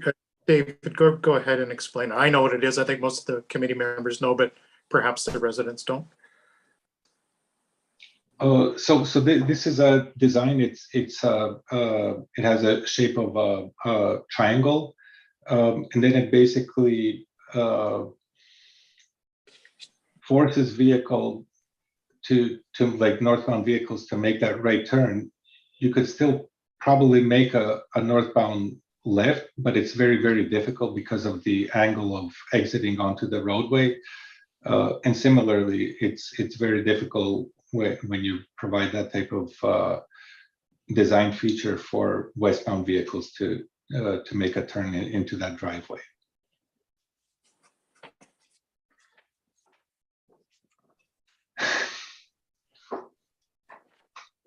Rude drawing, but that's what it is. Yeah, and we see pork chops used quite regularly at on driveway entrances off of major roads like Bayview and Bathurst, Yonge Street. Those types of things are quite common and are used, and I can tell you that even those sometimes don't work for everyone. I'm just going to stand back again. I'll go to the other members of the committee. Stephen, please go right ahead. Thank you. Through you, Mr. Chair. I'm not an engineer or a planner. I just play one on the committee of adjustment. But no, I think that when we get these sort of applications, you know, there's certainly merit. I think nobody questions there's merit to a third driveway. I think what we've heard from residents are valid concerns. I think they've been addressed very well in the responses, but I also feel that the subsequent conversation, once again, not being an engineer or planner, what I'm hearing from my colleagues and even from yourselves, the applicants and representatives and traffic experts, is something that the residents said, that there is a potentially a possibility to improve this design and address their concerns. And in cases like this, we as a committee have often suggested that perhaps a deferral and a conversation with the community to address their concerns, if that were to occur and there is more consensus, then it makes our job easier. And I would just, put that out here, because I mean, I'm listening to, comments about a median, and this pork chop design. Not being an expert, they do sound like a good idea, and they do seem to address some of what the residents have brought up. I think it was, if I'm not mistaken, the resident, Miss Jo, and first of all, congratulations on expecting. I realize it's not as scientific as a traffic study, but when I see the Google traffic flows and at the prime hours, and I'm looking at Spring Farm Road in yellow and in red, I do get concerned. And when I hear that we're going to have, all kinds of student, young, drivers that, and I don't want to generalize, a lot of people do not follow, regardless of their age and experience, do not follow traffic instructions. And when I see the proximity in the short driveways, I do get concerned here. And I do want to also recognize some very valid points and some efforts that have been made in this design. Only right-hand turns makes a lot of sense in terms of not impacting the residents and the lane primarily used by the residents. With that said, I do understand my colleague David's concerns in terms of U-turns and anything we could do to potentially handle that would be, to me, an improvement to this application. I do think there was a very valid point made that the queues, the traffic study seems to indicate that the queuing would not reach the residents' driveways. I think that's a very persuasive point, and I think a very valid point. We're talking about 20 or 30 meters of queues, and with those comments, I do have a couple of questions here. The first one, if I could, Mr. McSporran, why is it, we saw some evidence of other schools on Bayview where the driveways are on, off of Bayview.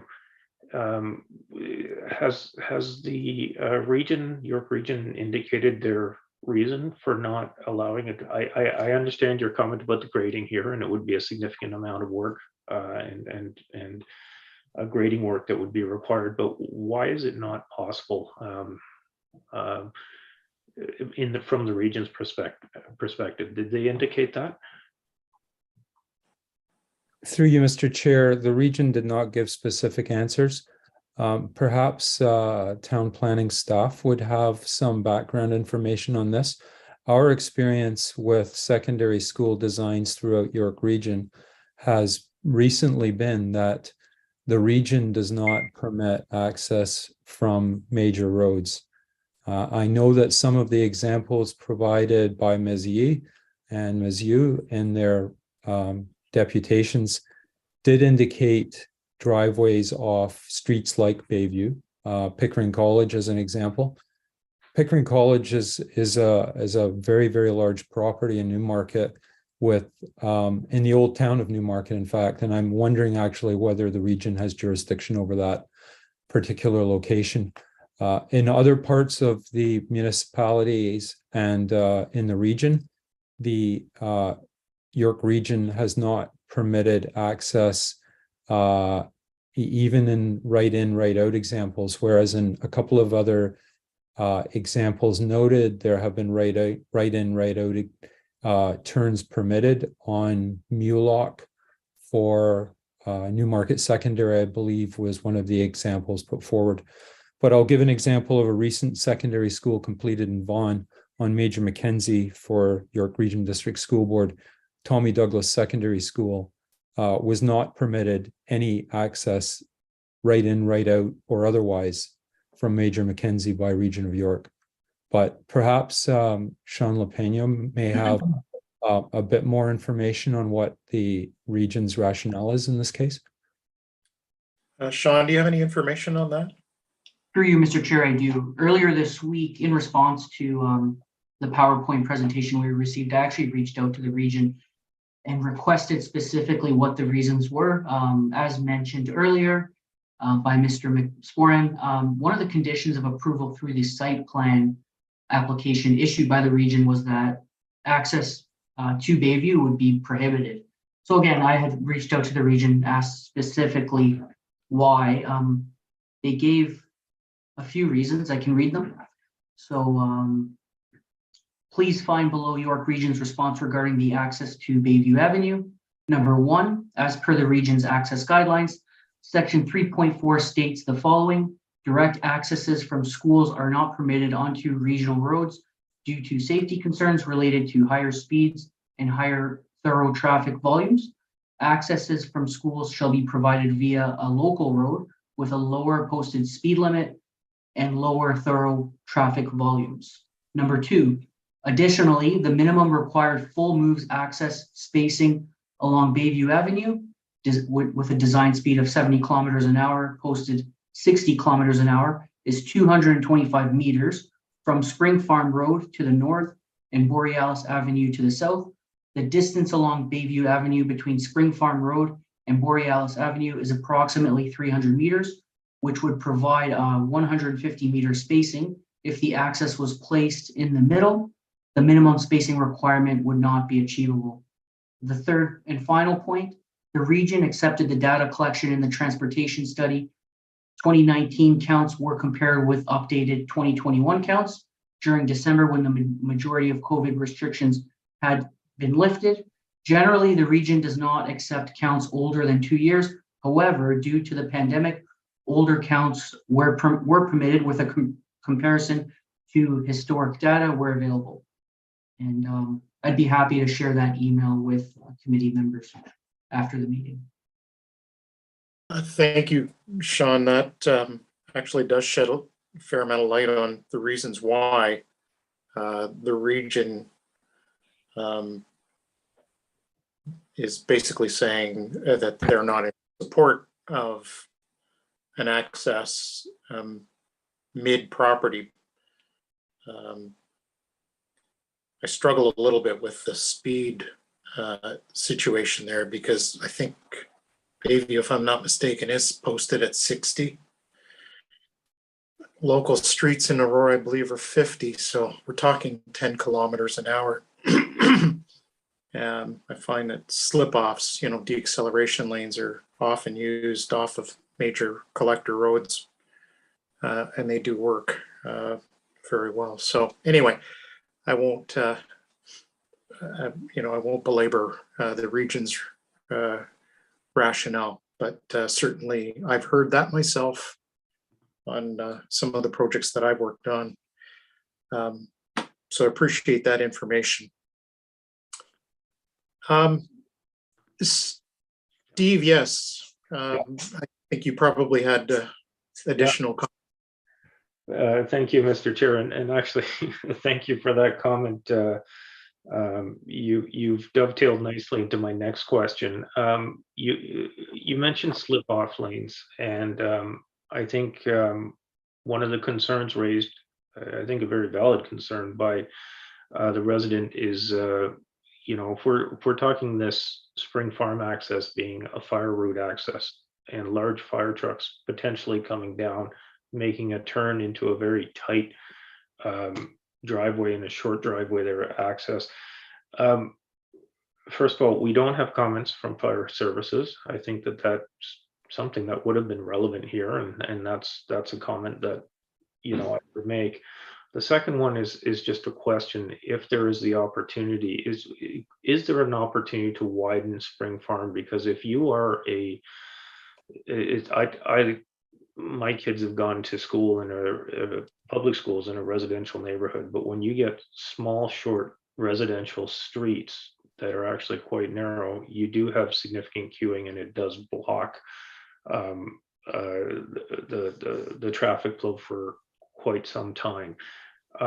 Is there the ability to potentially widen Spring Farm and have maybe a queuing lane there? And that would also, in the event of an emergency, allow additional room for a fire truck to the radius to turn into that driveway. And I'm just wondering if that's been considered, if it's possible, and if you know, any comments that you would have in that respect. So let me go to the applicant then with the question in terms of, you know, deacceleration or slip offs. Is that something that was looked at in your review, particularly along Spring Farm? Was that something that was looked at? Through you, Mr. Chair, in terms of fire access route, there's actually no issues with the fire vehicle making a right turn into the driveway, and the site design also. So there's three things within a site that typically needs to meet the Ontario Building Code. One is that the drive aisles need to have a 6-meter clear width. A fire truck cannot back up more than 90 meters, and the centerline radius needs to be 12 meters. So within the site, all of those criteria have been designed, and the fire route is identified on the site plan, although all the comments were not yet received. But in terms of fire truck simulation, our report did include 2 figures that show the simulation of a fire truck, and there's no issues. And in terms of the driveway design, there's a town engineering standard which requires the curb radius to be between 6 and 7.5 meters. So that's town standard R215, and the proposed curb radius of the north driveway complies with that standard. Yeah, I see those radiuses at 7.5 there. Through you, Mr. Chair, if I could just add one thing. Sure.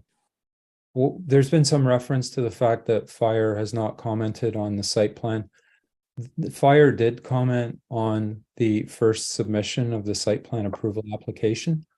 Their comments were, I would call them, standard in nature. There was nothing flagged with respect to turning radii. They did ask for distance confirmation to confirm that the access route was not less than 3 meters and not more than 15 meters from the designated entrance. And the rest of the comments were standard. There was nothing with respect to fire truck access into the site or within the site itself. Okay. Okay. Steve, did you have anything further? Yeah, first of all, thank you for that. Through you, Mr. Chair, thank you for that. I think that's addressing another one of the residents' concerns and my concerns, at least to my satisfaction. Perhaps you could comment on the second part of my question, which was, you know, the slip-off lanes and along Spring Farm Road, and is there a potential to widen that road, whether it's to put a median, whether to put, is there a potential here to address some of the residents' concerns here? Let's try staff. Sean, I know you're not directly involved in road design, but to your knowledge, the right of way for Spring Farm, is there sufficient land out within the boulevard, the existing boulevard, to provide a slip-off driveway? Through you, Mr. Chair, I don't have that answer. I would need to confirm with town engineering staff, with our traffic analyst. Okay. So I apologize. I just No, don't- no, I kind of thought that would be your answer, and I don't mean to put you on the spot, Sean. And just, you know, I appreciate Steve's question on it. You know, and I just perhaps for all of our benefit, can I ask, perhaps, Ken, you know, what's the timing for the start of construction of this facility? Sure. Through you, Mr. Chair, the planned occupancy date is September 2025. Currently, the intention is for school board staff to issue documents for tender in mid-February 2023 to allow for a sufficient time period for the construction. It's obviously a complex facility, and with the associated site work and the artificial field that is involved, the approximately 2-year timeline is not uncommon. Yeah, I don't know if you knew where I was going with this question. February 2023 doesn't give you a whole lot of time. If we were to suggest a deferral, it's not like we're suggesting a redesign here. What you're hearing, I'm not suggesting anything. Let me just retract that. But what you're hearing are things that may not affect the location of the principal functions within the site. It may affect, actually, to a greater degree, what happens within the existing rights of way, more than anything. And perhaps making some slight changes even after it was released, RFP, and released for competitive bids.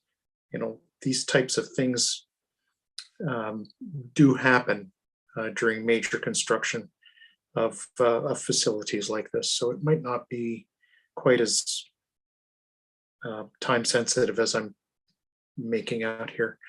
But okay, I think that's good information to know.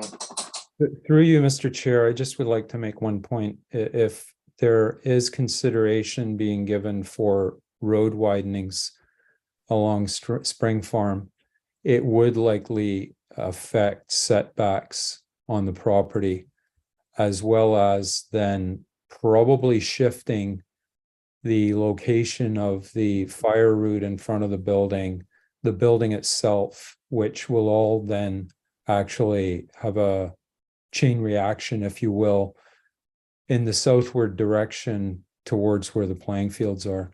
The grading is such along Spring Farm Road that a widening to accommodate a median would be a complex undertaking, and the grading is such that, especially towards the Bayview and Spring Farm intersection, it becomes steeper, and that will then in turn inform the grades that we would have to deal with on the site plan itself. Well, first of all, I don't think you're correct when it comes to zoning and setbacks, because anything that happens within the municipal right of way doesn't affect your setback requiring a shift of any of the buildings or anything of that nature. And you know, I when I was walking the site, yeah, guilty as charged. I parked illegally on Spring Farm. There is no parking on the north side of Spring Farm, which is, by the way, going to raise another question that I have for perhaps later. But honestly, I don't see the issue here. There may even be a requirement, a soft requirement for maybe some, you know, the use of some armor stone or something of that nature to manage the, you know, the difference in the elevation. I don't see anything there currently on the drawings that would indicate that there's an issue that would be affected if a slip off lane was provided within the municipal right of way. I just, sorry, I don't see it, but that's something that certainly could be addressed, either, as I said, through the use of a retaining wall or some other landscape feature. Sorry, Ken, go ahead. Through you, Mr. Chair, thank you. I just want to clarify that if there is, as you call it, a slip-off lane provided on the south edge of Spring Farm Road, it will reduce the effective length of the incoming driveway, which will increase the slope. It's not something that armor stone would solve along the edge of the property, but at the point where the actual driveway connects to the, let's call it, new edge of pavement, the slopes would increase to the point that they would be in excess of what would be desirable in entering an institutional site of this nature. Okay. Again, yeah. Yeah, you know, without looking at it in detail, greater detail, yeah, I don't think any of us are prepared to, you know, come up with a definitive on that. David, I see your hand up there, and Steve. Go ahead, David. Yeah, so just to comment a little bit on the drawing, just to make clarification, on the drawing, there's a setback, the front yard setback on Spring Farm of 10 meters. If you zoom into the drawing, for example, I would see that going along Spring Farm on the south side. I just want to comment on the because okay, I'll go more into my area now. Sorry about this. I'm looking at this design. When we talk about slip lane, may not be a good idea because we may need a wider, you know, space. When I'm talking about median here, rather than a pork chop in this area, I would say, sorry, it will not be a good idea, especially with the residents. It will not help. There are a lot of bad drivers out there. We see them every day. You put a signage, they'll just go around. Yeah. This Spring Farm Road, we have a problem. One problem is congestion. You already told us, David, coming from Bayview. There will be congestion of cars coming to the school. That will actually make the drivers, bad drivers, think of having U-turns. Even on congestion, turning around, not even going to the school, not even meeting or going to the entrance. They'll start turning around. Why? Because they see this congestion, the line is very slow. We're seeing it in many places in your region. So what I'm asking here is, if you shown, would you show what is showing on Borealis, you would see what I'm talking about. A median is not wide, it's not too much wide. Maybe half a meter, 1 meter, and that's it. It's not long. If you look at the front yard setback there, the line you see, it's 10 meters. It's just a matter of a little bit of movement. It doesn't affect the setback to the building. The building is far. It's just a little small distance of you know, expanding, widening the road, just a half a meter, 1 meter to accommodate a median. This is a long-term solution. The school don't have to worry about accidents. Turnover road don't have to worry about accidents. Residents don't have to worry about accidents. It will not solve the congestion, but it will help not impact on the driver's behaviors, bad behaviors of going around and so on. Pop shop will not work here. If you look at Borealis, you see what I'm talking about. We're talking about safety of people on Spring Farm. They've got kids backing up, reversing to the road. You know, That's what we're talking about here. We see it in your region in many places. So please, not pork chop. Okay. Okay, it's a small part. Anybody we are seeing all over. You're Turning around. David, you're right, and I don't think what we're doing is making any, concrete suggestions. What I think we're identifying are some options that will probably result in addressing some of the concerns that have been brought forward by the residents. Heidi, I'm just going to suggest to you, I know that you put your hand up and I saw your request to speak. We typically don't go back once a resident has made a presentation, but in the interest of time, I promise you I will come back to you once we have concluded with what we're dealing with between the committee members and the applicant. I will come back to you. I'm not going to forget you. David, thank you for that, Heidi. I cut Steve off again, so I'm sorry, Steve. I'll let you continue. No, thank you. And through you, Mr. Chair, this has been a very helpful discussion. I'll just wrap up, but I do want to make a final comment. I don't think we're going to solution this here tonight, but I think my message to the applicant here is that in general, I'm supportive of the 3 driveways. I think just from my perspective, what we're hearing here is that there may be an opportunity to improve, the design and look for some solutions that will allow for a 3rd driveway, address the committee's concerns and the residents' concerns. So that's where I'm going with this. And I fully acknowledge here what was said earlier, which is that we seem to be focused on the Spring Farm access point. According to the zoning, you're permitted with 2 driveways, and your 3rd driveway is actually the one on Conover. So I do recognize that, and certainly if we were to deny this application, it doesn't address anything that we've talked about tonight. But I think that from what I've heard, not being an expert, that there is a real solution where you can have 3 driveways, including some improved safety on Spring Farm, and that's my observation here tonight. Okay. Yep. Thank you, Steve.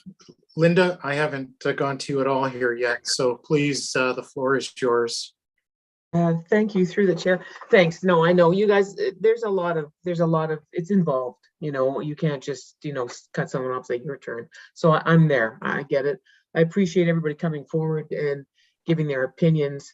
When you look at the map and you look at the school, it makes sense. You've got to have, I think you do have to as well have to have three separate entrances there. I don't think you can do it, even though the very first one closer to Conover, closer to Borealis is the biggest one. It looks like it's a bigger 3-lane, almost a little bit wider. This one on Spring Farm, the actual entrance looks smaller. It's just the way I see it on the drawing. I could be wrong, but it looks like it's a smaller entrance, a smaller 2 lanes versus the very first one on the corner, which looks huge, which you'd like to see everywhere else. When we're talking about the homes that are against on Spring Farm, there's 7 homes there. There's 7 homes with driveways that face Spring Farm, that faces right where this driveway is going to go. Not all of them. There's only about 3 of them that would have it directly in front of them. Where if you look at Conover or you look at Borealis, there's not one driveway anywhere on that side, not on the other side, because the other one has the medium. But even on Conover, where there isn't, they're all the ends of streets. There's no houses facing it that would have any danger pertaining to driveways. With the houses on Spring Farm, I find them really close to the road too. I noticed that this afternoon when I was walking the site. They're not big driveways. They're not four-car driveways. They're 2-car driveways, and there isn't a lot of room. And when you get, all these kids coming in and teachers and staff and everybody else, and if they come in that way, that's going to jam that whole area up. There's no doubt about it. I mean, I see what you're saying now. I understand better why you can't do it on the other side because of different, rules and regulations that can't have it there. The only thing I would suggest, if it was possible, to take that driveway and put the third one as well on Conabor. Put all three over there. Like, you'd have to wrap it around. I don't know if there's something wrong, but instead of going straight on, where it comes out and it goes on to Spring Farm, well, before make the turn, take up some of that where they got trees going in there and they have a little bit, maybe put all three on Conabor and make it come in there, and you'd still get your same loops coming through, and you wouldn't have any houses in the way. It would just pass where the roundabout is there. It's just that my suggestion, everybody else has got mediums and everything else going, but it doesn't necessarily have to be right there. I just don't think I understand everybody's problem, but I also see that you need to have three. I can see that with so many people going in and out of it. The fire department, I'm sure, the fire trucks. That's the other thing too. Yeah, the fire trucks would come from the new station that just built over by the super center. I don't know what the name of that street it's on, but it's right beside it. So all the trucks that are going to come will come from the north. So the closest street for them to come to would be Spring Farm if they had to come down one. They wouldn't be coming like up from Borealis, which I thought, holy cow, if they come that way, then they wouldn't even use Spring Farm most of the time, but they're not. They're going to come from the other way. Anyway, I think the word defer comes up in my mind right now. I've listened to everything everybody has said and the traffic data, and I'm agreeing with my colleagues on this one. I fully acknowledge what everyone said here, but I think it needs to be tweaked a little bit more before it actually has a decision by us. And I thank you, Mr. Chair, and I thank everyone who's come up and spoken tonight. Thank you, Linda.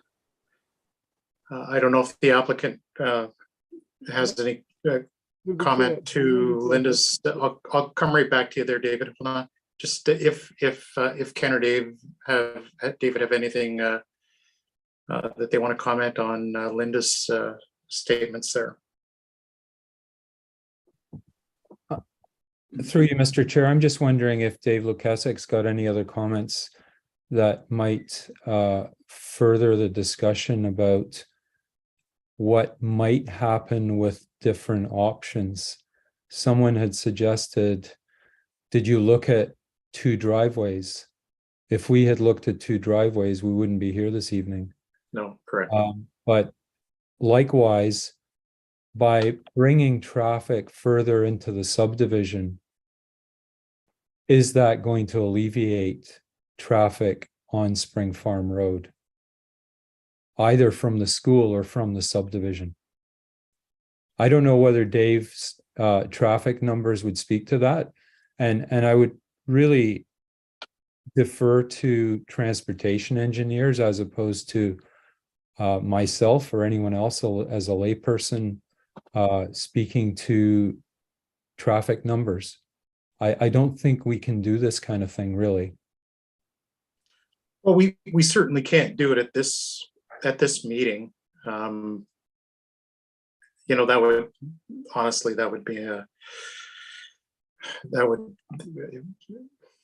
revisiting the traffic implications is going to require some time, and it's going to require, David and his team to run some of the implications for what we're just talking about, even at this stage. So, yeah. But through you, Mr. Chair, I must speak on behalf of the school board that they've hired a traffic consultant here in order to support an application.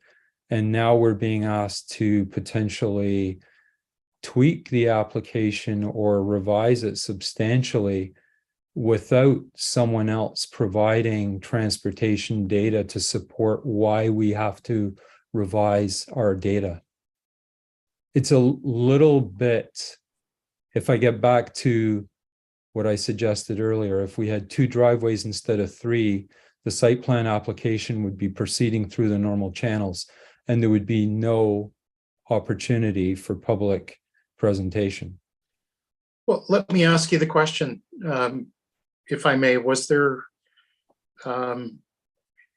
we've got 3 individuals, actually 4 individuals who raised their concerns to this committee.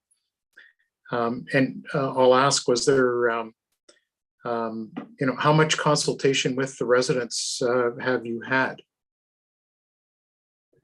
Mr. Chair, we've had no direct consultation with neighbors in the community, as is normal with any site plan application. And in fact, with regards to committee of adjustment proceedings and minor variance applications, we feel it's inappropriate for us to speak directly with neighbors prior to meetings. In fact, even at these meetings, we speak through you. We speak through the town. That's correct. With all due respect. Yep, no, I agree. The public, when they come to these meetings, can ask questions of the applicant. The applicant can or choose not to respond, and just say, committee, we've got our application and you can judge it on its merits, which we do anyway. So having said that, we as a committee often request additional information or request that an applicant go back and revisit some of its criteria for judging merit on whether we should approve or not, or approve or deny an application. So it's not uncommon for us to make those kind of suggestions. David, I saw your hand up there. Did you want to add? Yeah, I just wanted to just make clear to the applicants and the consultant, and maybe even the residents. The 3 driveways, for me, I have no issue that you have 3 driveways, but it's the location of the driveway and its impact. I would say, let's say, for example, you look at the driveways which are on Conover. The one on the south is aligning very well with the other driveway to the west. You talk about the flow of traffic, it's not really a big problem. The only thing is probably those who are they're going south, turning left. Yeah, maybe they may have sort of to queue a little bit, but I know that area is a bit wider. If you look at the one to the north on Conover, it's a bit far away from the roundabout.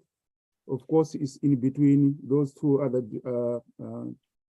roads to the east, but still, there's a room of maneuvering there. And in terms of accidents, it's something which is lower because there are no houses fronting. That is clear. While the one on Spring Farm is the impact of it on the residents. The congestion, as you want to said, it's not going to affect, it will be there because that's where it's coming from. But it's the impact on the residents directly, which they like backing up, the behaviors of the drivers tend to have U-turn and all that. It's dangerous to expect accidents at that location. That's the only problem with that Spring Farm driveway. Having 3 driveways, I have no issue, but it's the issue of the design. As I've described, the ones on Conover, the way the design, they tend to be okay, but the design there, it needs additional things to make safety for the residents, for the public. It's not just about location, but also safety. So the concern is additional measures to make it safer. That's what is being asked. Like in my case, I'm commenting it. It can be there, but what if you have a median, half a meter median, or 1 meter median? You take a little bit of 1 meter on the east part of Spring Farm, just 1 meter.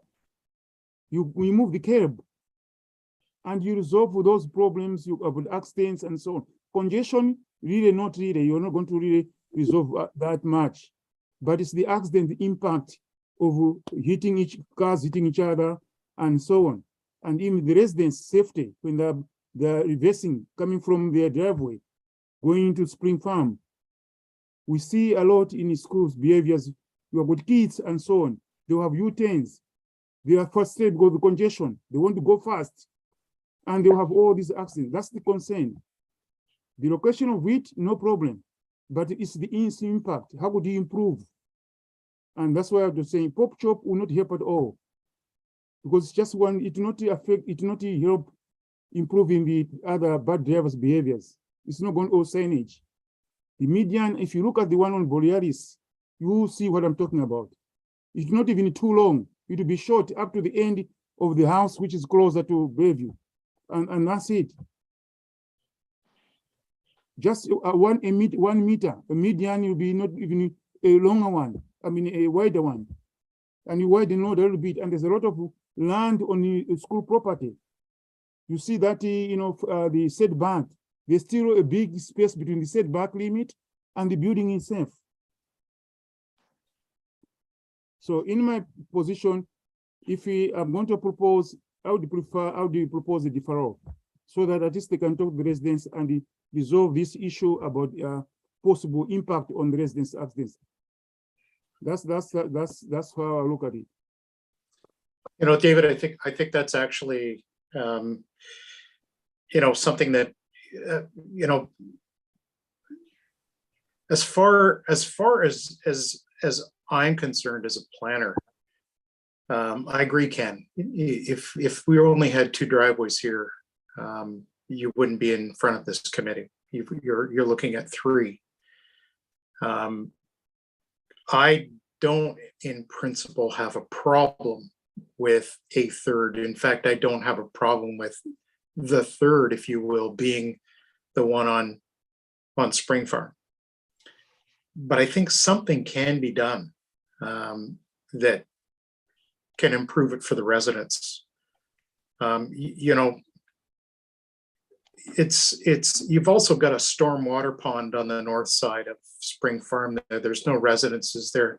And to David's point, you wouldn't even need the median there. You wouldn't even need a small island there. That's out of the area, I think, that's of more or most concern. Steve, you were going to say something. Yeah, thank you, Mr. Chair.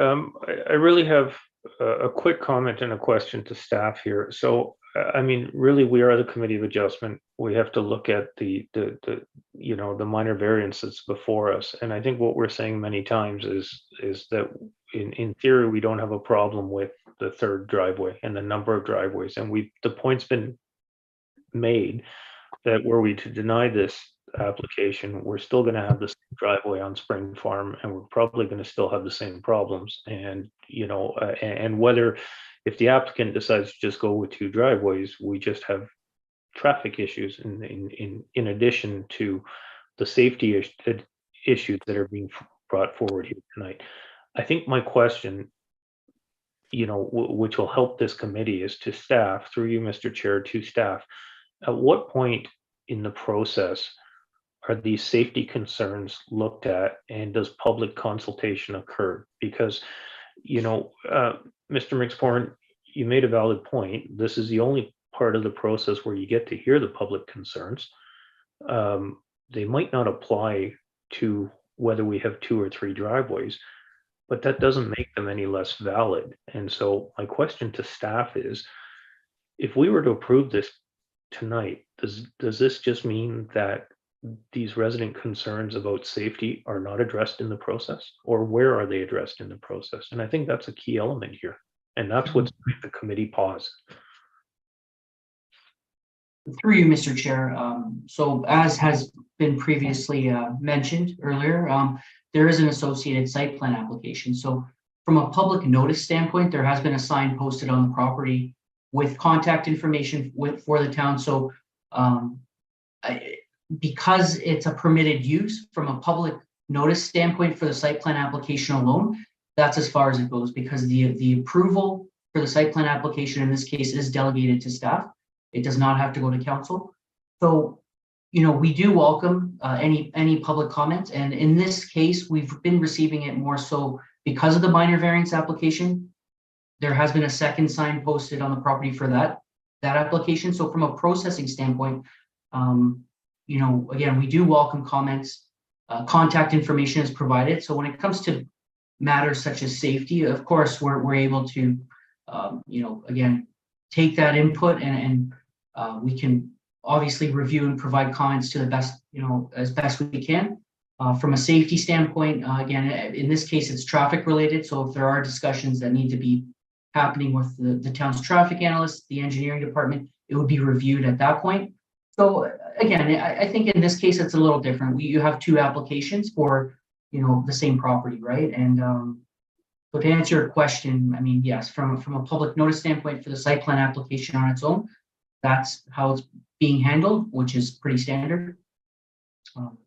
Thank you. And if I could just follow up on that through Mr. Chair. So were we to approve it today, the safety, the proper venue, it sounds like, to address safety concerns, and traffic, not the number of driveways, which is what we're here asked to approve today, but the safety and the location of the driveways. It as an observation, Mr. Chair, it sounds to me that should be done through site plan review and not the Committee of Adjustment. And I'm wondering, because I think we happen to have David here, who's an expert raising these concerns, but I don't know through the Committee of Adjustment, we're tasked here with approving or denying 3 driveways. And I'm hearing a consensus on that, but a concern on safety, right? And I'll leave it at that, but as an observation. That's valid, Steve. And yes, Sean, you're right. I think because of the application for 3 driveways, that's kind of brought things, more comments forward from members of the public. And I think, Sabrina, I just saw your note come up. I just want to remind people that typically we don't look at those either texts or notes that pop up unless it's internal to the workings of the committee. But yeah, I think what Steve's point is accurate. Based on what I'm hearing from members of the committee, it's not really an issue of 3 driveways. It's really an issue of how they function and the safety concerns that have been brought forward by the public. I'm going to just for 1 second, Heidi, I promised that I would, Ken, yes. Through you, Mr. Chair, I just had a thought, a question.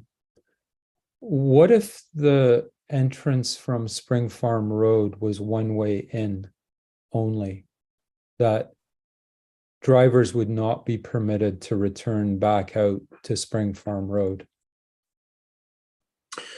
And once again, trying to look at the process and without having to include off-site works as part of the site plan development, which obviously would require engineering involvement at the town. It would require urban forestry because there would be street trees affected one way or the other. What if the driveway was not a one-way, a right in and a right out, but one way in only? So,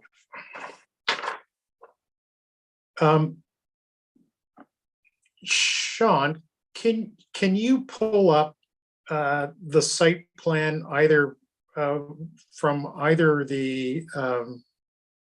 Heidi's presentation that shows that the location of the driveway relative to the homes across on the north side of Spring Farm? In other words, if we were to suggest that it be a one-way in, so are you talking about a one-way entrance from both east and west on Spring Farm? No. One way going east through you. Sorry, Mr. Chair, through you, one way eastbound. One way east. And we're wondering what would be unsafe about that. Yeah, no, Unless people were backing out of their driveways clear across into the oncoming traffic, right. not restricting their backing out within the lane adjacent to their north curb line. So we're essentially suggesting if traffic is coming from Bayview up Spring Farm Road, it would be accessing the site somewhat similar to what you had on the previous slide with the fire truck going in. Yeah. Okay, if you hold on to that, Sean, the arrow number 1, is that accurate? Is that accurately showing where that driveway entrance is? Is this Heidi's presentation? Through you, Mr. Chair, sorry, I think it's Peter who's sharing his screen. Oh, Peter, is okay. Is it you? Sorry, it's not me. Through you, Mr. Chair, it is, I am sharing the screen. I do believe Sabrina's presentation may have a better Yeah. representation. If you would like, I can bring that up. Yeah, or I don't know if Ken's site plan showed the location of the homes on the north side of Spring Farm.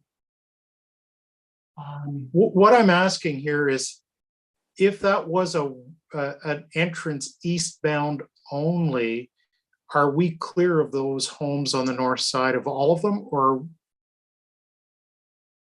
are we still impacting 1 or 2 or 3 even to the east? Through you, Mr. Chair, if we go back a few slides, I mean, I think they're close with where the arrows were shown, and I'm just looking at the site plan on my other screen here. I don't think it's precise. I think it's very close, so it's a little difficult to tell. I mean, it seems, again, fairly close. I don't know how accurate it is, especially when I'm looking at driveway number 3. Yeah. It's. Oh yeah. Okay. That's Okay.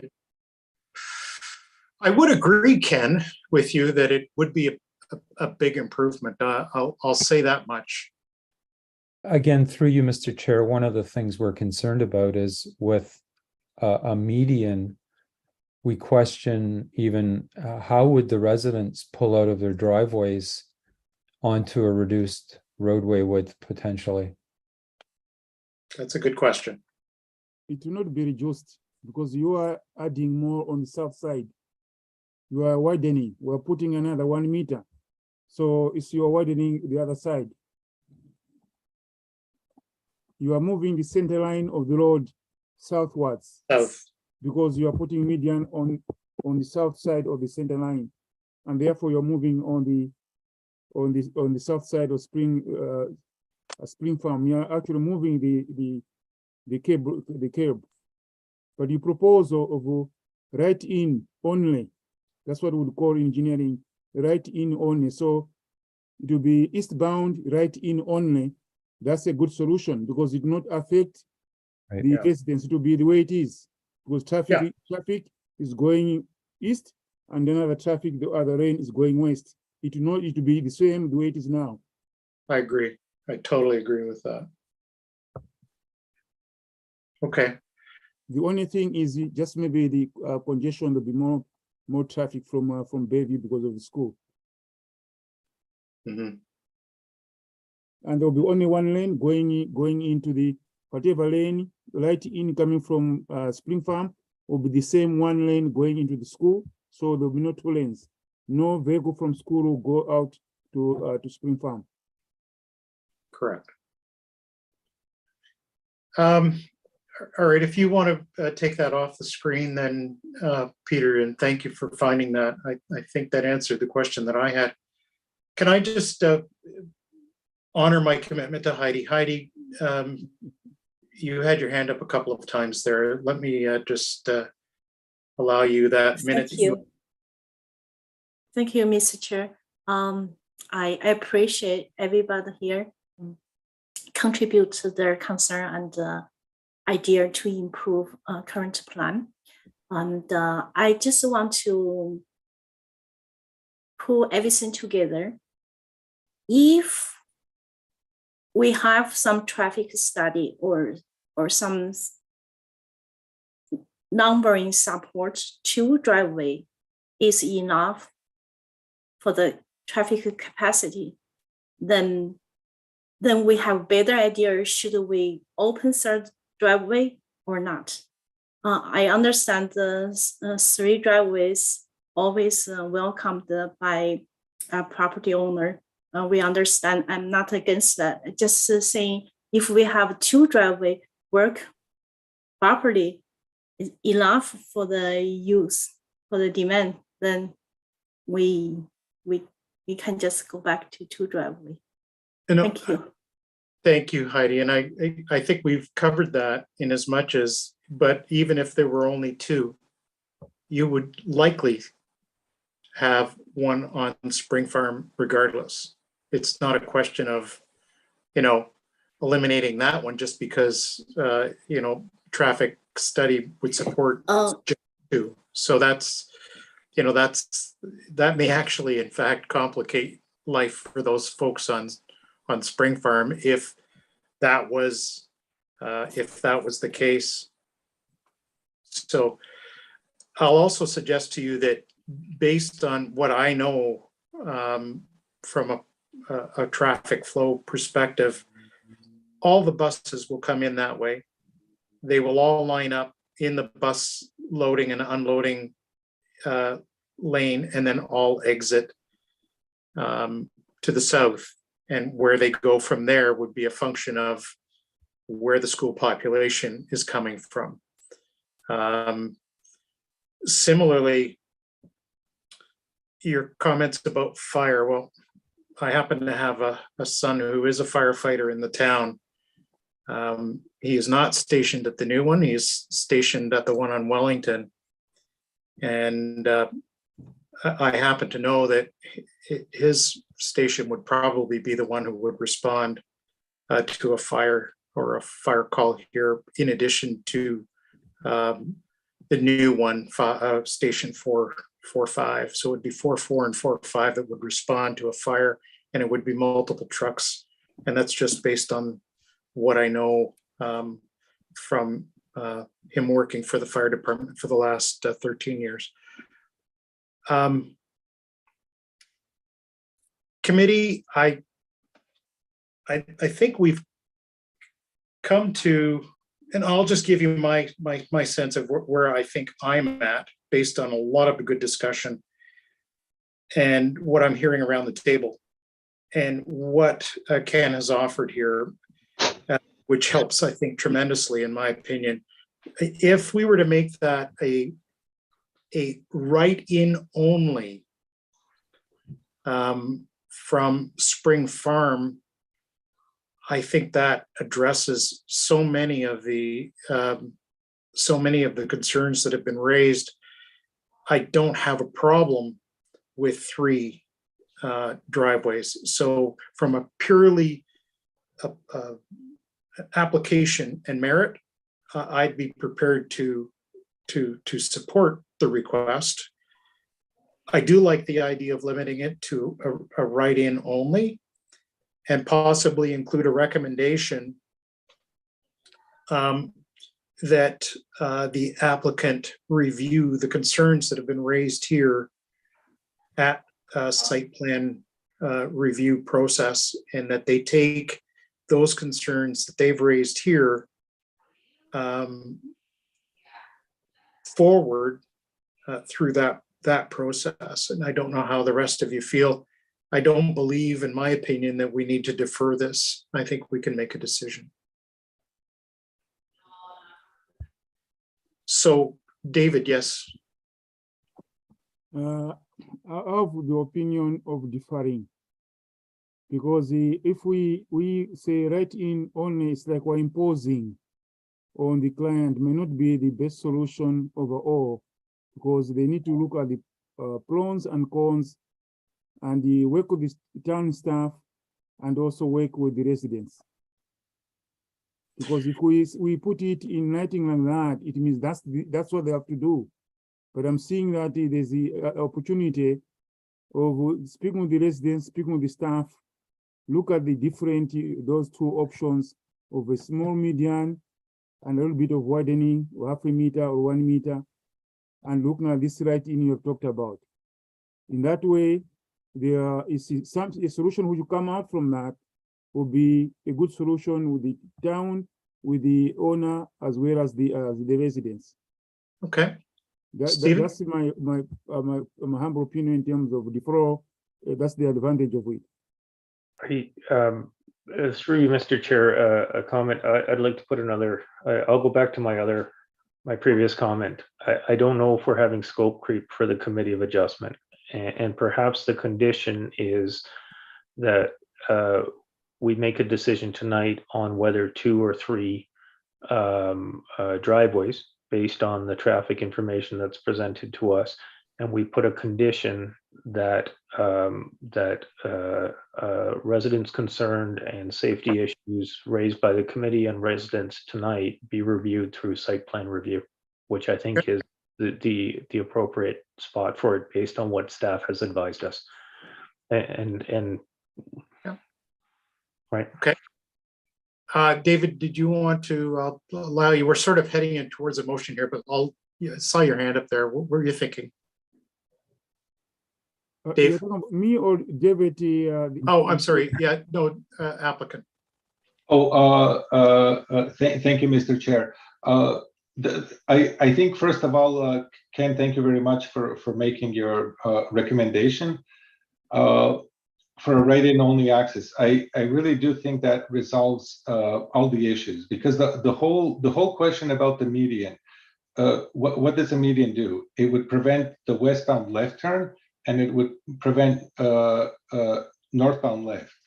And then with the write-in only, those two movements immediately get eliminated, and it doesn't have to go through an exercise of a functional or detailed design for a median. And I think that would be a big benefit for the applicant to move forward. Okay. That's all I wanted to mention. Back to you, Steve. I apologize. Through you, Mr. Chair, as you remind us, you've reminded us many times, if we do make a change to the site plan that's before us, does it not have to be circulated and considered and then brought back? Or are we in a position to amend to put it in as a condition? We have the authority to put it in as a condition. We do. Right, and through you, Mr. Chair, but at what point does that impact the traffic study, the traffic flows, and all of the other, what we have before us today is not a right turn only, but is a traffic study based on the existing plan.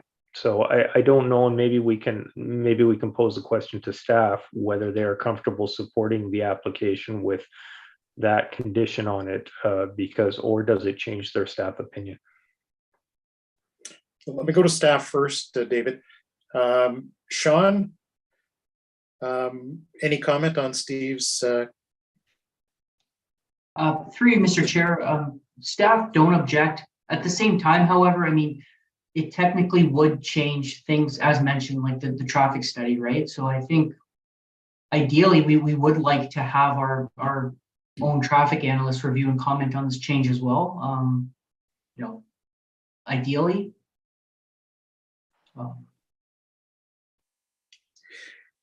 Okay, and I agree. I think the staff's position, as you point out, Steve, is based on the traffic analysis that was provided by the traffic consultant. David, I'll allow you to jump in here. I just want to. Thank you, Mr. What would Dave? The other. Go ahead. Thank you, Mr. Chair.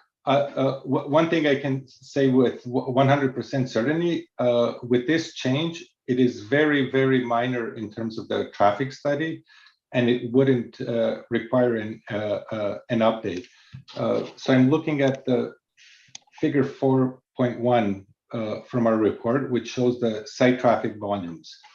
And just to give the estimated northbound right turn traffic is only 8 vehicles in the AM peak hour and 4 vehicles in the PM peak hour. There would be no need to reassess or update the traffic study because of this this change suggested by Mr. Kang.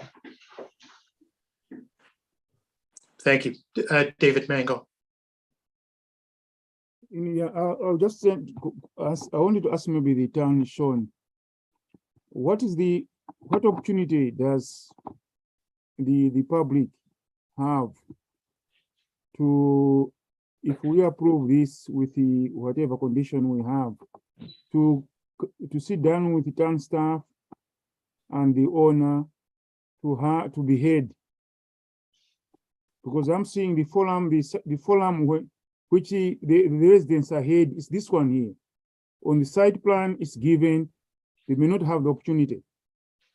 That's my worry, that the public will not have the opportunity to be heard. Through you, Mr. Chair, just to clarify, apologize. You're asking what opportunity the public would have in the event that the variance is approved this evening? Yes. I mean, For the site plan application. Well, I mean, the minor variance approval would be tied to the site plan application, so the site plan itself would have to be revised to reflect that change. I mean, there would be an opportunity, but at the same time, I mean, unless you know, unless the decision is appealed, right? The decision would be final and binding after the appeal period. So there would be an opportunity to discuss with town staff, but you know, if a decision's being made, I'm just trying to clarify what are we discussing? If you're making a decision, like to have a discussion would be to contemplate changes, right? Public safety. Here is public safety, which is paramount.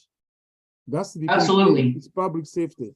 So David, what happens is Sean, what Sean is telling you is that basically if the public aren't happy with the decisions that we make, there is an appeal process and they would be heard, you know, through another process, but it would be, if they appealed it, they would have that opportunity. I think, and similarly, the applicant, you know, if they go away and they look at this over the next 20 days and say, oops, they can appeal our decision as well.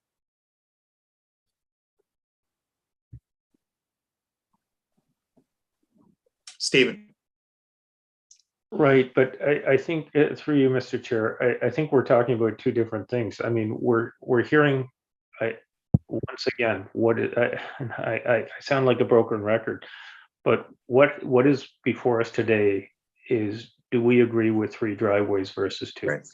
Yeah. And what I've heard today is that there is no objection to 3 driveways, including with the exception, I believe, of Ms. Yi, who said, do we, you know, do we look at 2? But we've raised that point, and I think we've addressed that point, that if we have 2, we still don't, the principal ingress is from Spring Farm. So, you know, I believe my colleague David's concern, my concern, all the concerns I've heard tonight to do with safety do not have to do with the number of driveways, more so location of driveway and the flow of traffic, which is, you know, if we're talking about an appeal, it's you know, any appeal, and I don't want to speak to how an appeal would go, but if you were to appeal it based on safety, it has no bearing on whether it's 2 or 3. So I think the struggle that we're having, if you'll permit me to speak on everyone's behalf, is not what is really before the Committee of Adjustment today, which is 2 or 3 driveways. It is what should be addressed at site plan review. However, to my colleague David's point, there is no formal process for public consultation and public discussion as part of site plan review, right? And that is what we are all struggling with, a procedural conundrum here, which is we all see safety concerns that we're trying to resolve. And I would like to thank the applicant, for working with the community. But as we've established here, this is happening live here where we're trying to solution a problem that is really not relevant to the Committee of Adjustment decision here tonight. But it is the only forum in which to do so, is the problem that I think we're dealing with here. So I don't know if there is some sort of condition that we can impose on our decision where at a future date, there is, whether it's through site plan review or other consultation, where there is a consultation process where safety concerns from the community are looked at and potentially addressed. I think that would solve everyone's concerns. I think there's a willingness to do this by all parties. Yeah. I just, once again, I want to reiterate, I think we're having a little bit of scope creep here for the right reasons, but I think we're having a little bit of scope creep. Yeah, you're correct. Linda? Yeah, thank you. And through you, the chair, and thank you, Steve, for that, because that's exactly what I was thinking. But at the same time, we're saying they're not doing their job through the site plan. The site plan should be addressing safety. That's part of their job to be doing that. We can't just say, well, did you talk to the neighbors? Do you know? That's their job. They should be looking for the safety. Before they even permit something or put it on paper, they have to take that in consideration. They don't need to necessarily hear the neighbors speaking, as far as I'm concerned, to know that there could be a safety issue. That's part of the job of the planners and the town of Aurora to put that together. To me, that I assume that's what they're going to be doing. They are looking out for the welfare of all the people in those 7 homes on that street. So I look at it that way. So in my case, I agree what you said. Our actual job here is the variance is 3 driveways versus 2. That's what it is. The rest of it should be left up to the site plan guys to make sure that it is a safe thing to do that. And if we can't trust them to do their job, I mean, hello, we can't be telling them to look for this stuff. That they do that. They have to do that. They have to protect the people when they put these no things comments. Well, okay. All right. So I'm getting back to that. Yeah, I agree with you, Steve. I think we should decide on 3 driveways. Without conditions. Is that what you're saying, Linda? Yeah, I think, the site plan takes care of the safety aspect. All right. Again, we can put a motion to approve with a recommendation to staff, if that's the route that we want to go. And then they can either listen to us or follow whatever processes that they do in consult with the applicant. I think the applicant is, here listening and maybe hearing some of the concerns for the first time, and may very well be able to address those. So with that, I'm going to look to the committee then for a motion on this application.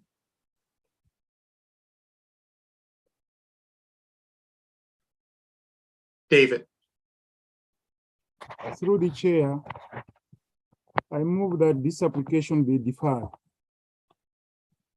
Because I'm not comfortable as a professional engineer if a public safety issue is not addressed.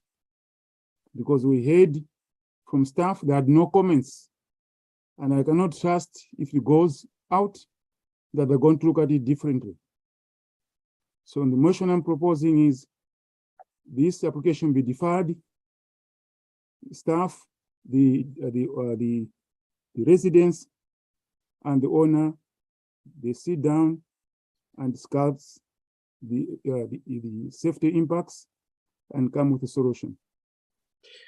So I'll look to the committee. Is there a seconder for the motion? All right, seeing no seconder for the motion fails. I'll look to the committee then for another motion.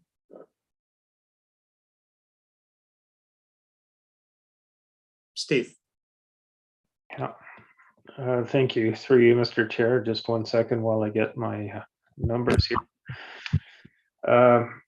Through you, Mr. Chair, I move that was with respect to minor variance application 2022-38, 11 Spring Farm Road, that we approve the application in its current form with a strong recommendation to staff and to the applicant, who seems very willing to work with residents to review and address the safety concerns.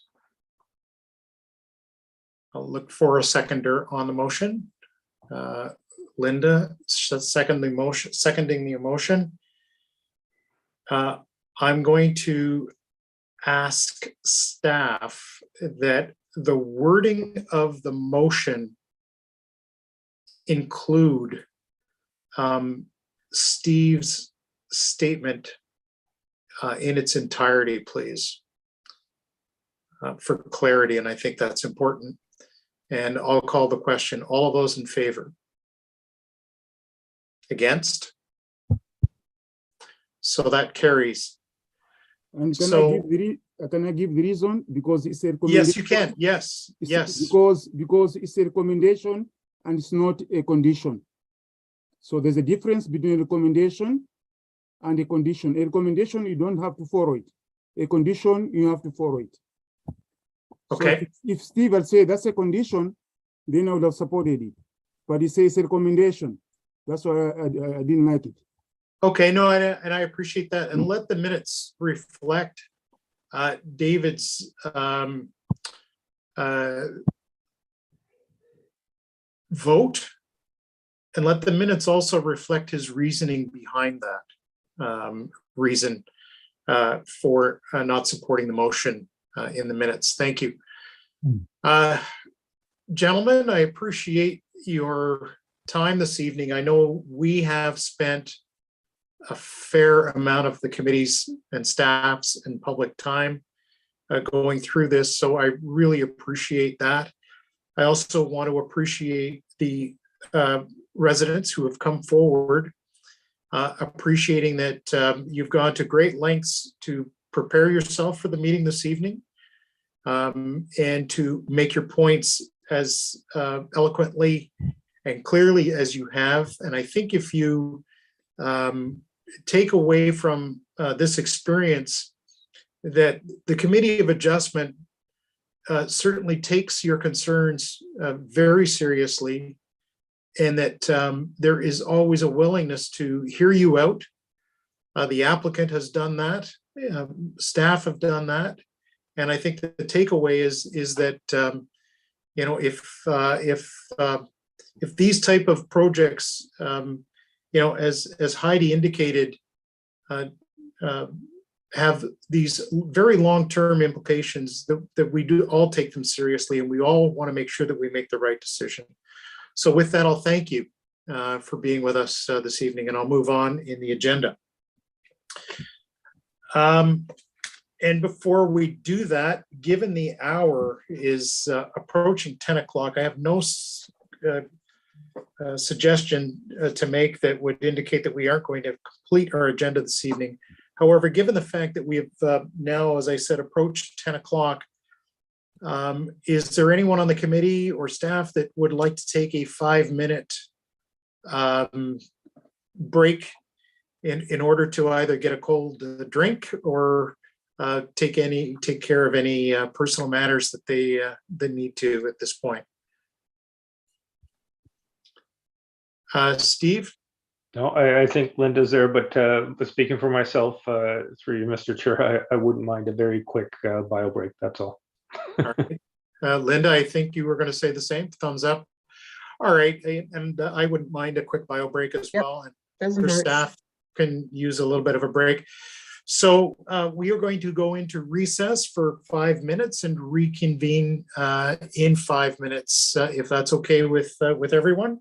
That's And fine. I'll beg the indulgence of the last two applicants to hang on, and we'll be right back. Thank you very much. Thank you. Linda, do you want to move us committee members into another room? A breakout room? Sure. Okay.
Okay, I believe we are all back. Linda, are you there?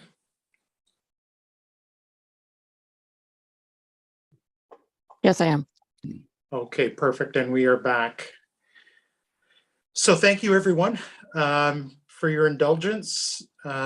We are returning to the next application on our agenda, which is 101 Wells Street.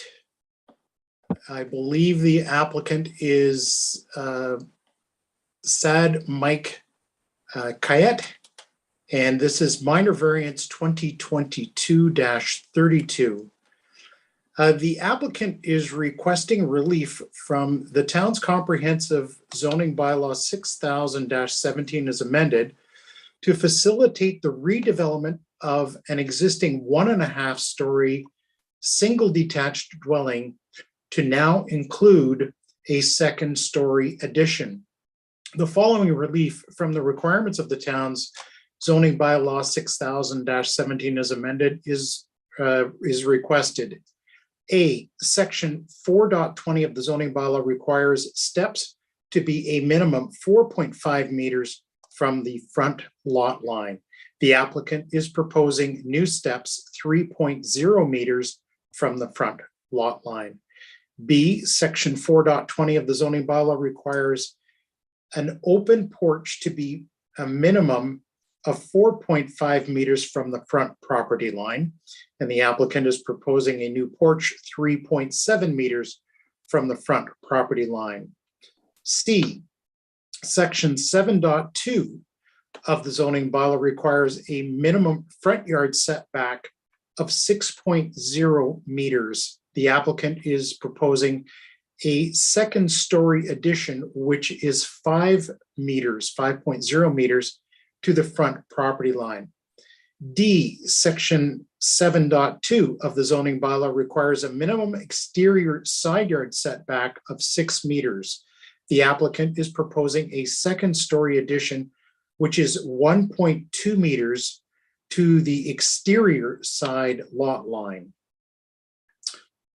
The applicant's stated reason for not complying with the zoning bylaw is it is not possible to comply with the bylaws due to the fact that the home itself is beyond the setbacks as well as the front porch. Planning comments. With regard to the variance meeting the general intent and purpose of the official plan, staff are of the opinion that the proposed 2-story built form is compatible with the building form in the surrounding neighborhood. Staff are therefore of the opinion that the proposed variances maintain the general intent and purpose of the official plan. B, with regards to the variance meeting the general intent and purpose of the zoning bylaw, summarizing here, although the front yard steps and porch will be located closer to the front property line than what the bylaw permits, the steps and porch as proposed are not anticipated to result in any negative impacts to the relationship with the front yard amenity space, nor is it considered by staff to be visually obtrusive. Staff are of the opinion that the adequate spatial separation between the street lines will continue to be maintained and that the reduced front setback will not result in any negative impacts to the streetscape. In addition, and because the addition will not extend beyond the existing building footprint, the proposal will not impede existing access along the side yard, access to the rear yard, or future maintenance along the side yard. Because adequate separation will still exist between the dwelling and abutting street, staff have no concerns in regards to the relationship with the side streetscape from an interface standpoint. So based on the above, staff are of the opinion that the requested variances meet the general intent and purpose of the zoning bylaw. With regards to it being considered desirable for the appropriate development or use of the land. Staff consider the requested variances to be desirable for the appropriate development and use of the lands. And D, with regards to the variances be considered minor in nature, given the location of the steps and porch, and considering that sufficient front yard setback will be maintained, this variance is considered by staff to be minor. The reduced front yard is a result of an existing condition and will not impact the front yard amenity space. The proposed side yard setback of 1.2 meters is already in place for the existing dwelling as it is today. The location of the single detached residential dwelling on the subject lands will remain unchanged and is in keeping with the existing streetscape and single detached residential dwellings along Wells Street and the character of the surrounding residential neighborhood and streetscape. Based on the above, staff consider the variances to be minor in nature. Additional comments: engineering services have reviewed the above noted minor variance application and have no comments. Building division, a preliminary zoning review was conducted and no comments provided specifically on the application at the time of writing of the report. Accessibility advisor, no comments at this time. Traffic analyst have no concern with the application. Operational services parks have reviewed the documentation for the property associated with the above noted application. The application does not reference impact to existing trees. However, there are trees situated on the subject property, adjacent property, that may require removal and or may be impacted by excavation or disturbance due to construction on the residence. In view of the above, staff recommend that the committee impose the following conditions. If the application is approved, that the owner may be required to provide an evaluation report prepared by a certified arborist or professional registered forester outlining all aspects of the impacts that this proposal will have on existing and current remaining vegetation. In addition, the report shall include a schedule of monitoring the ongoing site works through a series of scheduled site visits by the arborist, forester, during and post-construction to ensure the vegetation preservation measures remain in compliance throughout the project, that the owner may be required to provide vegetation compensation and replanting plan in accordance with the Town of Aurora tree removal, pruning, and compensation policy, that the owner shall agree to comply with the town tree permit bylaw number 5850-16 prior to the removal of any trees on the property, that the owner shall agree to provide financial securities based on the total value of the tree compensation evaluation and all arboricultural works as defined by the town and the owner's arborist forester, and that all of the above shall be included in terms and conditions in a letter of undertaking with the Town of Aurora. Operational services, public works, have no comments. Legal services, no objection. Central York Fire Services, no comments on the subject minor variance application. The Regional Municipality of York has completed its review and has no comment. Lake Simcoe Region Conservation Authority will not be providing comments, nor will they be collecting their review fee. Electric Utilities have reviewed the proposed variance application, have no objections to its approval, subject to their standard conditions. At the time of the writing of the report, there were no comments received by staff. The conditions that I've briefly outlined appear in Appendix A, and they number 1 to 7. And with that, I will then look to the applicant. And I believe we are joined by the owners and their agent, Daniel Foligno, I'm sorry. Good evening and welcome.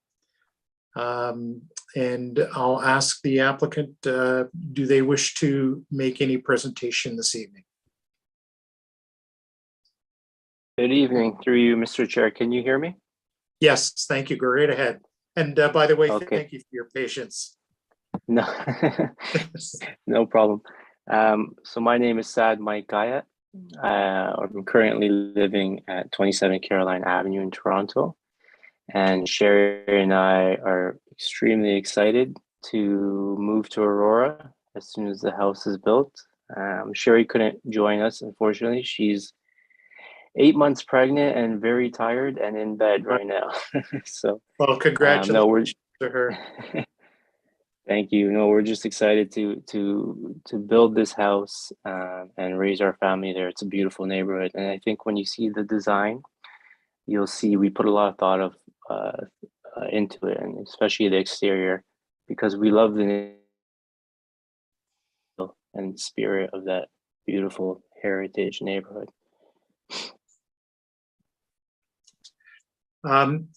Thank you very much.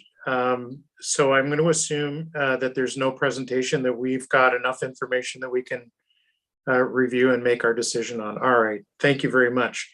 I understand that there are no public delegations appearing tonight on this application.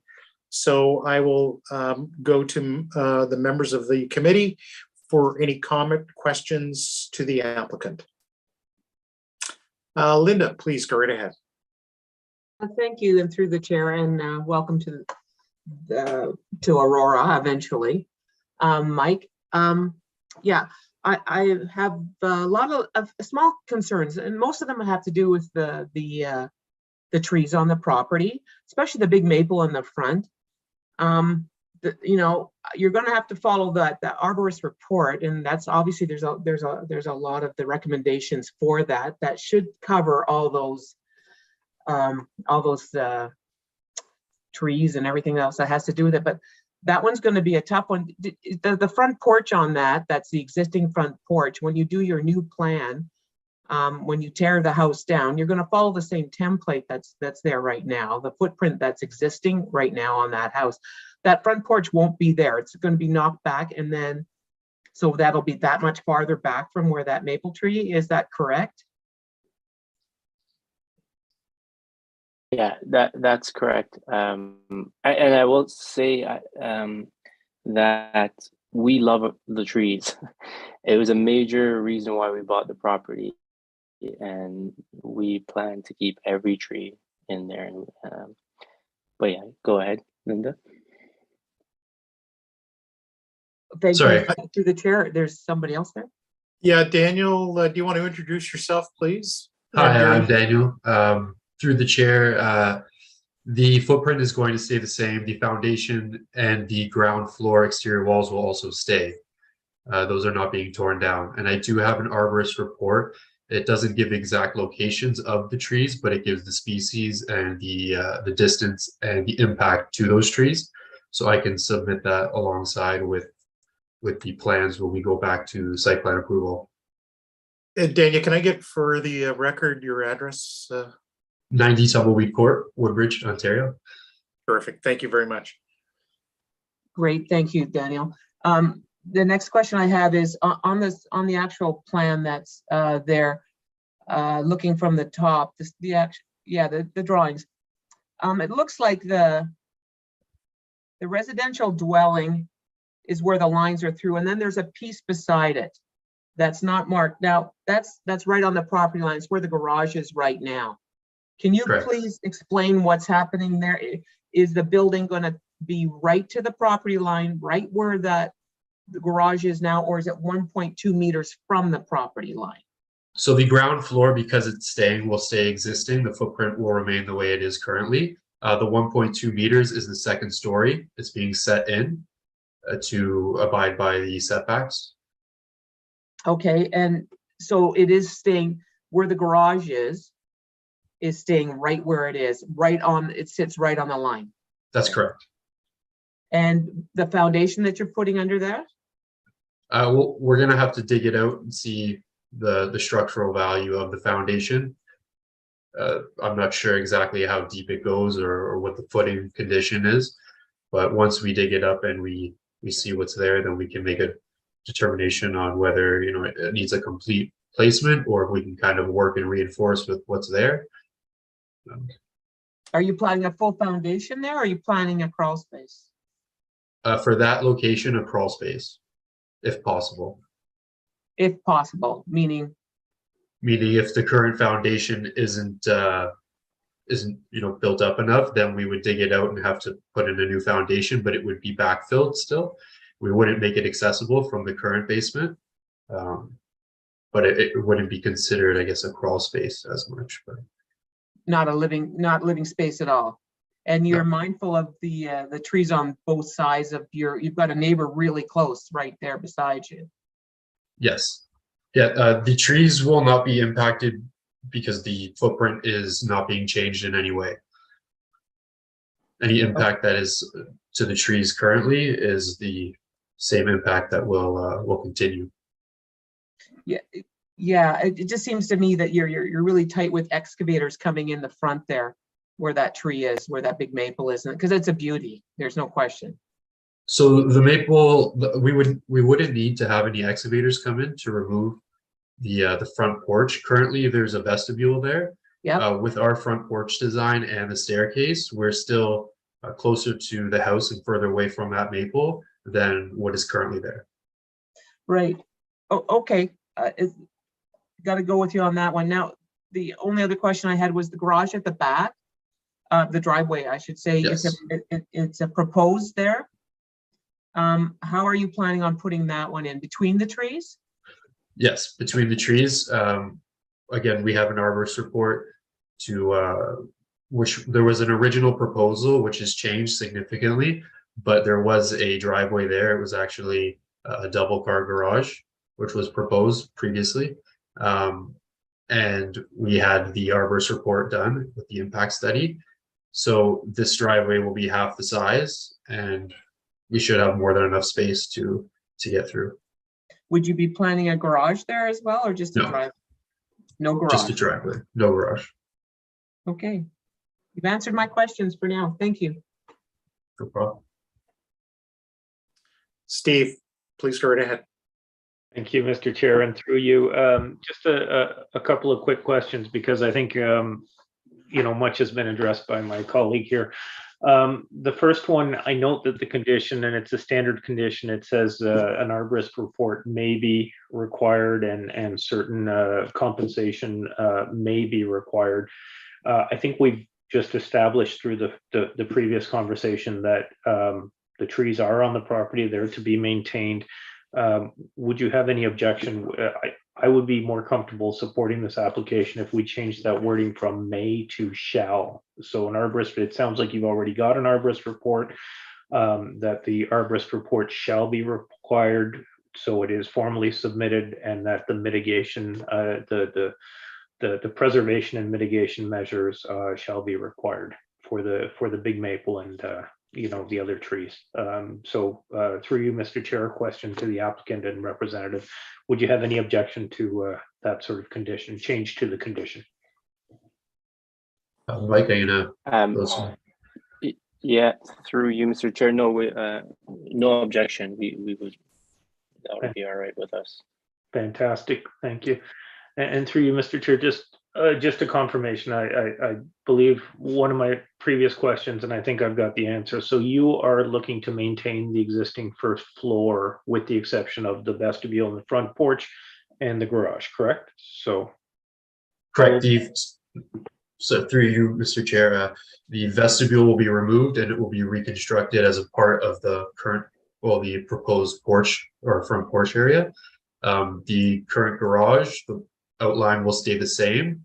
There will be no living space underneath grade, below grade, but the ground floor will be usable space or living space, as well as the second floor being slightly extended, but still within the setbacks.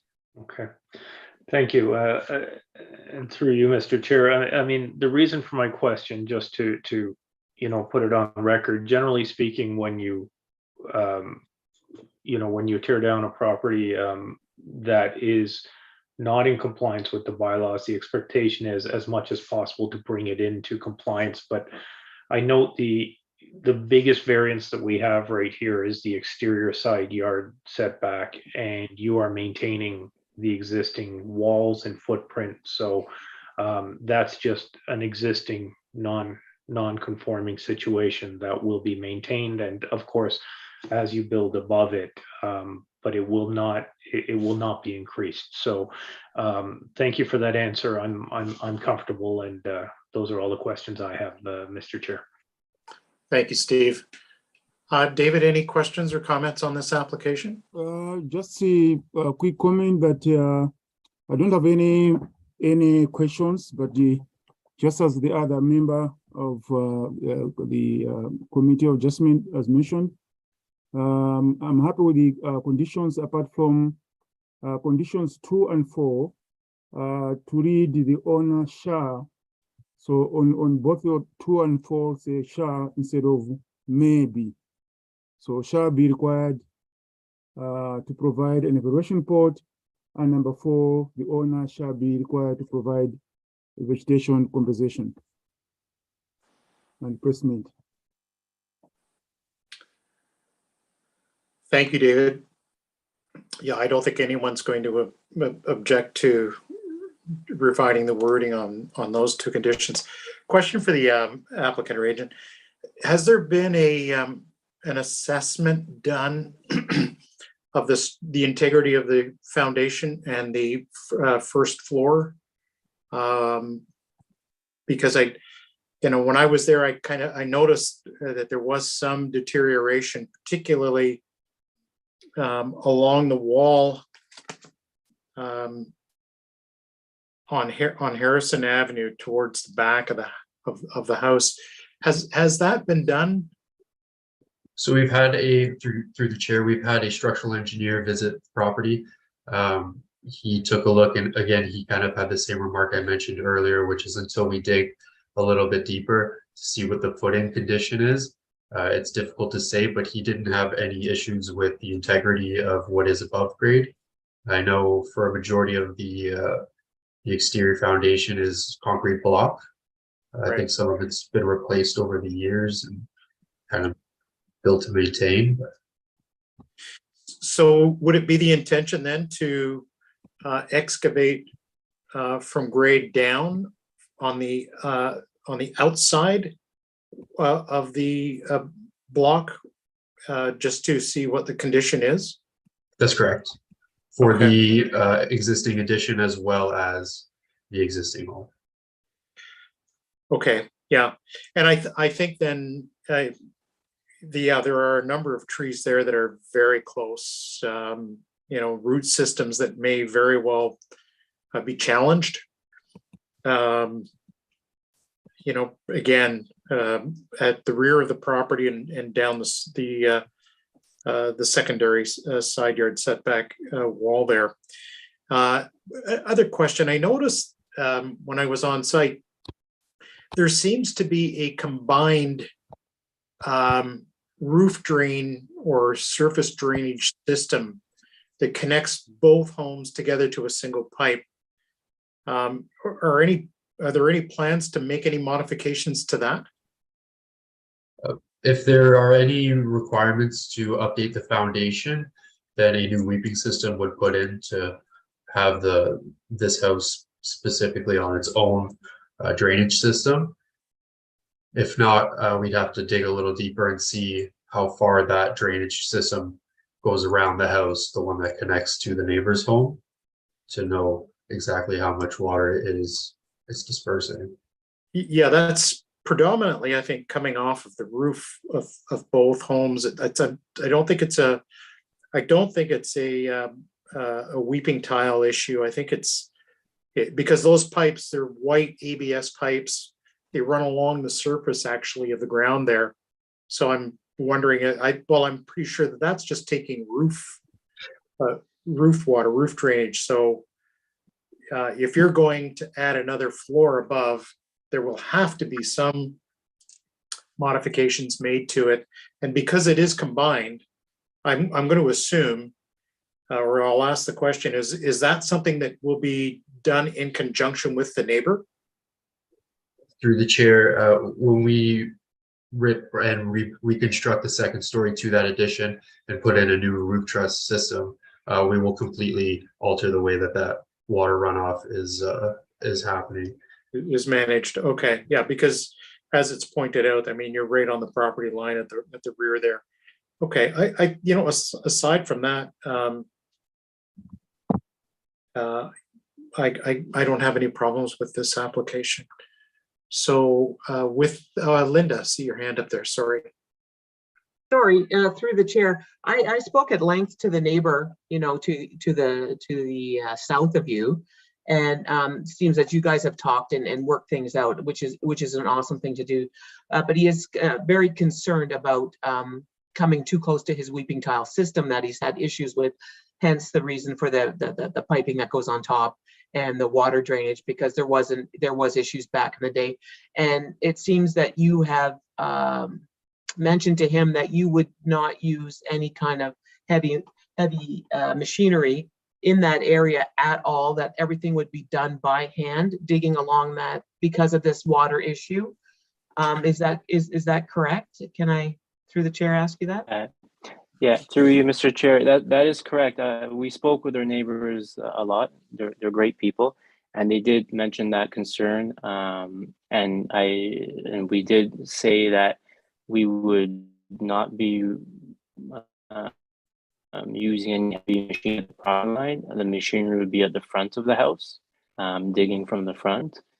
And any damages, of course, that would be sorted, but it's highly unlikely because the methods that we would use for construction, there shouldn't be any damages to their weeping tile. They're concerned with water entering their basement when we go to build our house. But we did have a great conversation, and we're okay. Right, because through the chair, because you have to actually go on to their property to put your foundation in on that side, about a foot in, and hence the concerns when you had a lot of issues down there. You don't want them again, and disturbing the soil. They were, you know, unjustly so. You know, who wants water in the basement? Okay, I just wanted to clarify that you would be completely taking care of that and hand digging around there if need be, or being aware of that situation. Yeah. Okay. Daniel, thank you very much. Daniel, did you want anything? Yes. Yes, please, through the chair. In a worst case scenario, if we had to, we could dig from the interior side of the foundation. The pad that's currently there is pretty beat up and cracked, so it will have to be removed. We could waterproof and dig from the interior side if required. But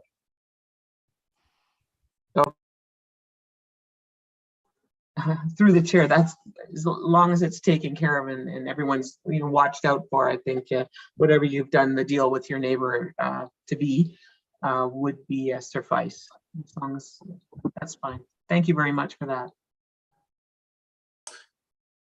Any further comments? Seeing none, I'll look to the committee then for a motion on the application. David, yes, thank you. Through the chair, I move that the minor variance application MV-2022-32 be approved subject to the conditions in the staff's report, and that for conditions 2 and 4 should read the owner shall be required, and then the rest as it is in the conditions. Thank you very much. I'll look for a seconder on the motion. Steve, see your hand up there. I'll call the question. All of those in favor.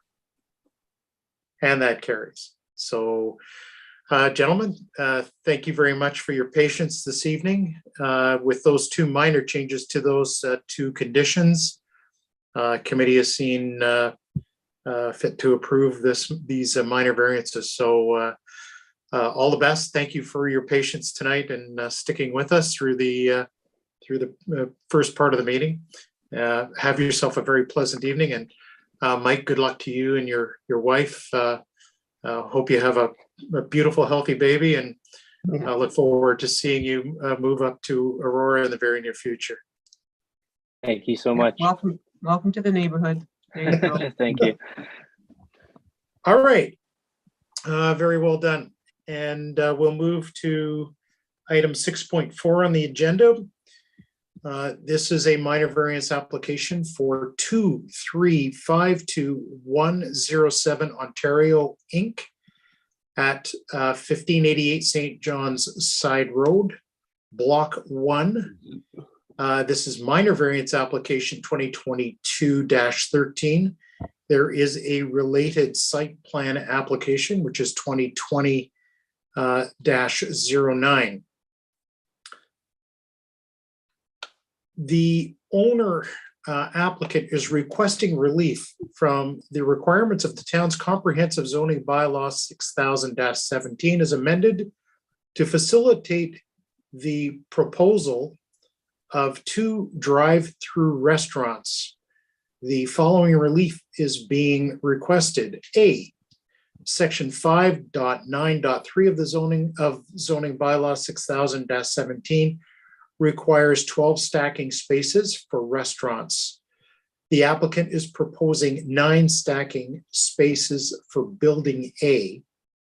And B, section 5.9.3 of zoning bylaw 6000-17 requires 12 stacking spaces for restaurants. The applicant is proposing 6 stacking spaces for building B.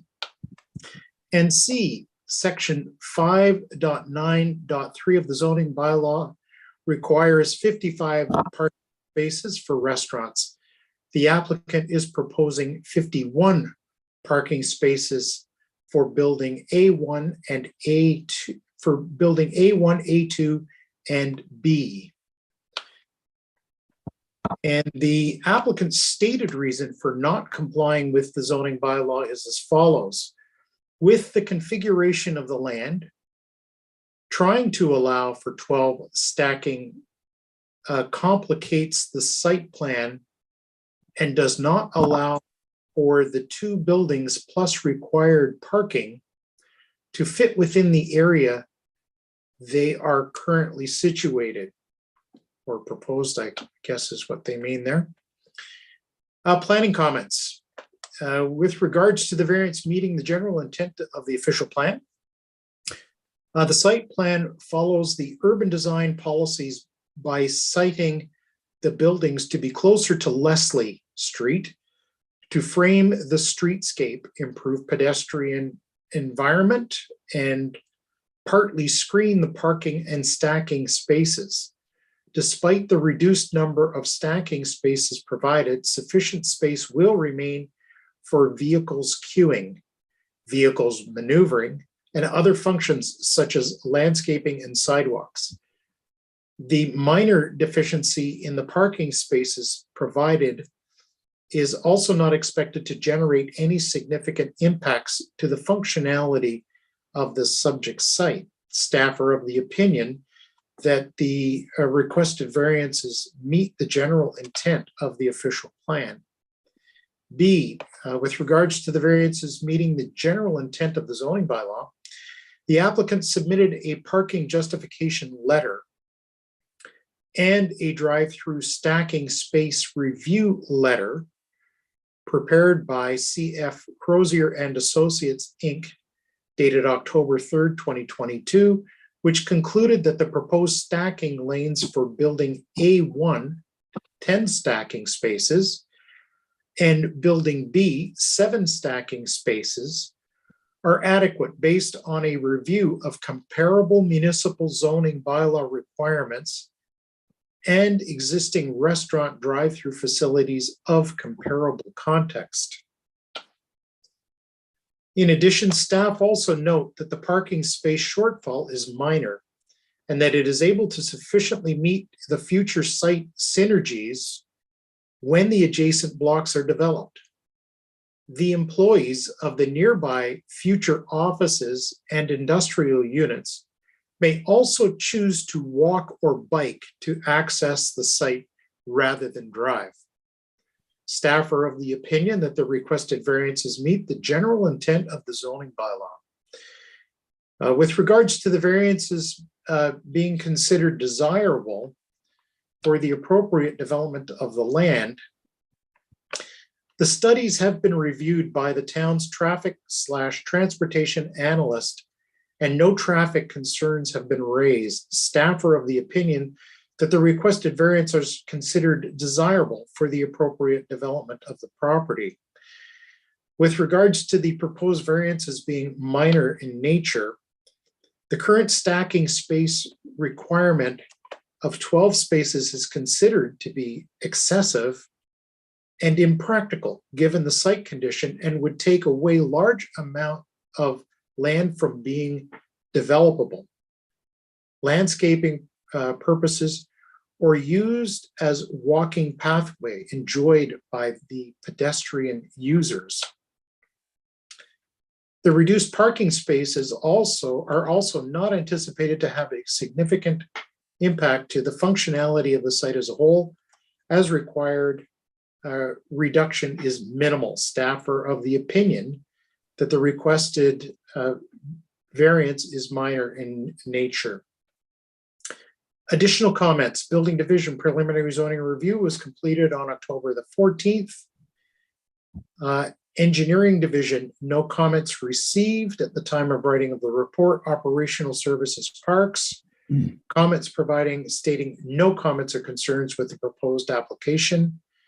As with Operational Services Public Works. Central York Fire Services, no comments received at the time of writing of the report.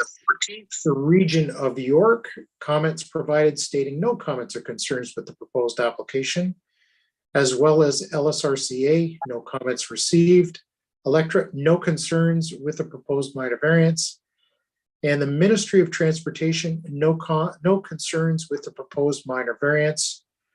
And public correspondence, no written correspondence was received at the time of writing the report.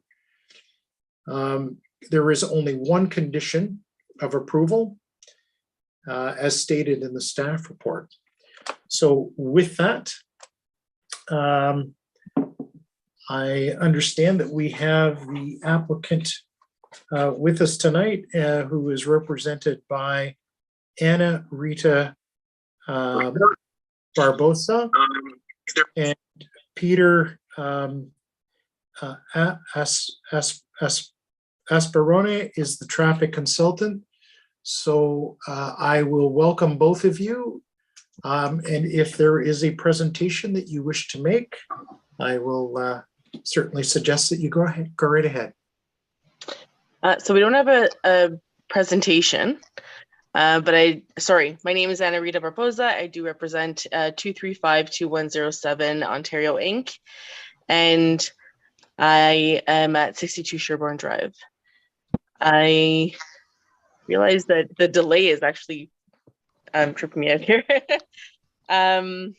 I did want to mention that there was a discrepancy with the stacking in the original. I didn't realize that it did indicate that there is 9 and 6, but there's actually 10 and 7 because we did work with staff to just reconfigure a little bit to add one more stacking spot in each. It does mention it in the body of the report, but not in the first two, the conditions that we're actually requesting. The other thing, I agree with the report and would like it to move forward. We're here for any comments or questions. So, Peter, was there anything that you wanted to present with regards to this application, or are we okay? I think we're generally okay. Most of the stuff you read from the staff report, I think covers it very well. Yeah, so all good. So let me go first. I do not believe that there are any delegates this evening from the public. However, I do really want to make sure we've got this straight. The staff report and the application is asking for a reduction from 12 to 9 for building A and from 12 to 6 for building B. Are you suggesting, Anna, that it's now 10 and 7? Yes, Mr. Chair. Oh, okay. So if that's the case, I'd like to have staff pull up the site plan. If we can, Peter.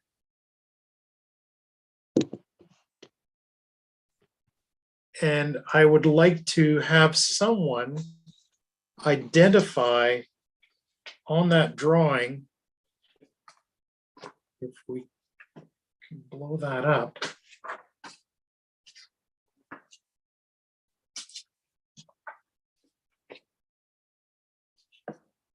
Right. Peter, if you wouldn't mind, run through where in building A, where are the 10 that they are referring to versus the 9 on the staff report? Mr. Chair, oh yeah, the echo is actually throwing me off as well. So the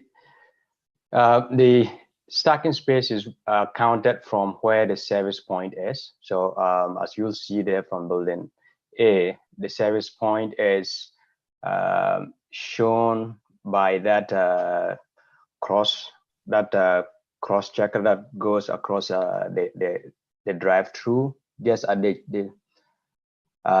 building A, you will see that there's a bump out, a bit of a bump out, and there's a checker there. That's where you start to count the stacking from, and if you count it from there all the way back, the queuing you get is 10 vehicles. And again, these vehicles are very conservative. We use a 5.6 meter long vehicle, and when you think of that, that is we're talking a Ford F-150 type of vehicle, and that's just being very conservative. But typically, you are expecting that other smaller cars will be coming to this, and based on that, if you counted what we have there, we've shown that 10 cars are able to fit all on that drive, while we still have 2 spaces for egress in case they need to wait a bit before they make that 10, though we really do not expect that, given the size and the expected trips at this location. We don't expect that there will be too much issues with circulation on site. But to answer your question, yes, the count starts from where the bump up is, and you would count 10. And that has been confirmed with staff then, am I correct?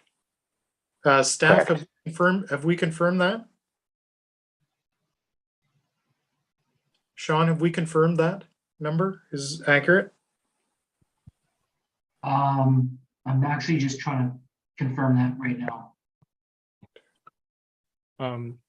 Through you, Mr. Chair, if I may speak, the preliminary zoning review that was submitted for submission 3 on this application is indeed 10 stacking spaces for building A. Okay. Thank you, Peter. Appreciate that. Let's go to building B. And can we run through the same exercise there?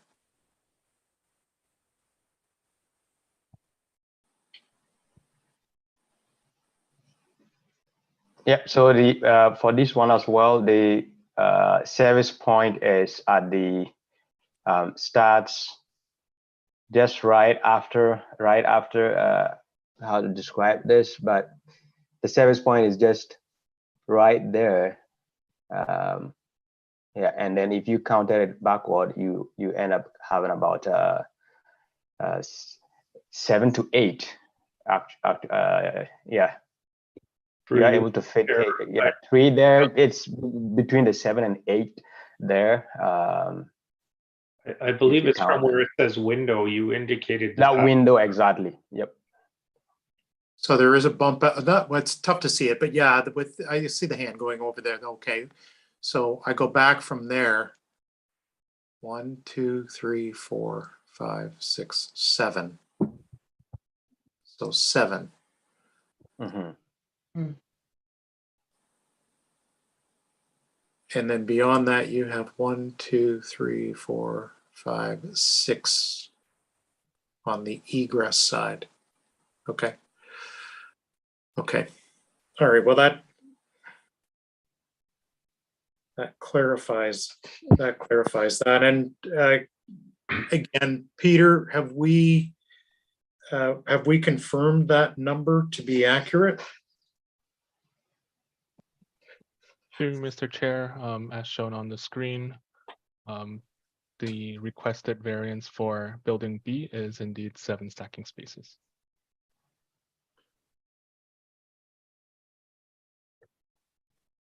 Right. Oh, I'm sorry.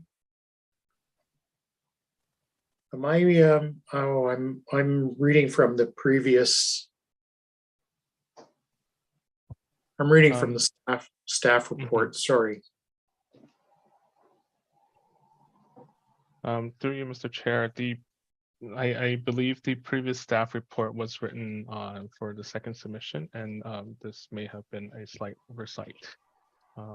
But it is indeed the requested 10 stacking spaces for building A1 and 7 stacking spaces for building B. Okay. Okay, so that clarifies that. All right. So, okay, let me go to members then of the committee for comments, questions on this application.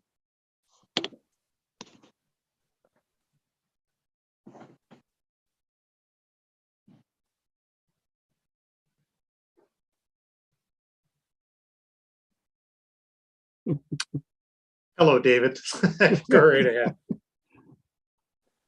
Yeah, I have 2 questions, basically administrative, maybe in nature.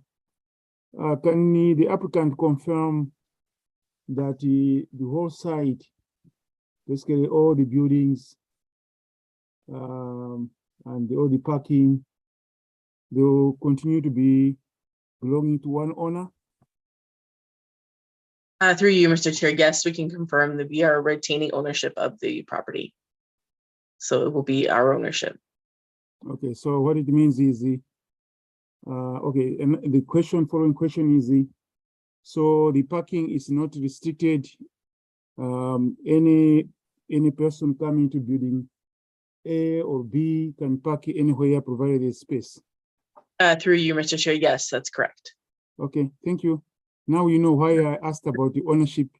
Yes, because if it's of not, course. then in future talk about easements of parking and all that stuff. Definitely. So, thank you very much. Appreciate it. Thank you. Steve, please go right ahead. Thank you. Through you, Mr. Chair, I think question to the traffic consultant. I mean, I see reference in the staff report to the traffic study saying that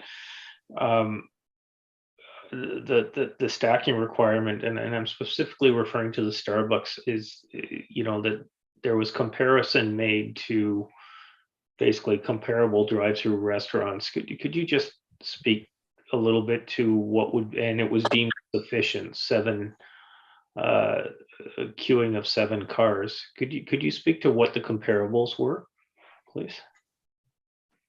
Yeah, so we did take a look at 3 sites that are actually very near to the location. I think the farthest from the farthest of the 3 was 7 kilometers away, and 2 of them were actually Starbucks as well. So these are very comparable. And what we found was that if we measure the number of car spaces that could fit queuing on there, I think the maximum on one of them was 7 and the other was 8 that could fit. And we did commission counts and have someone go there to take video footage of operations.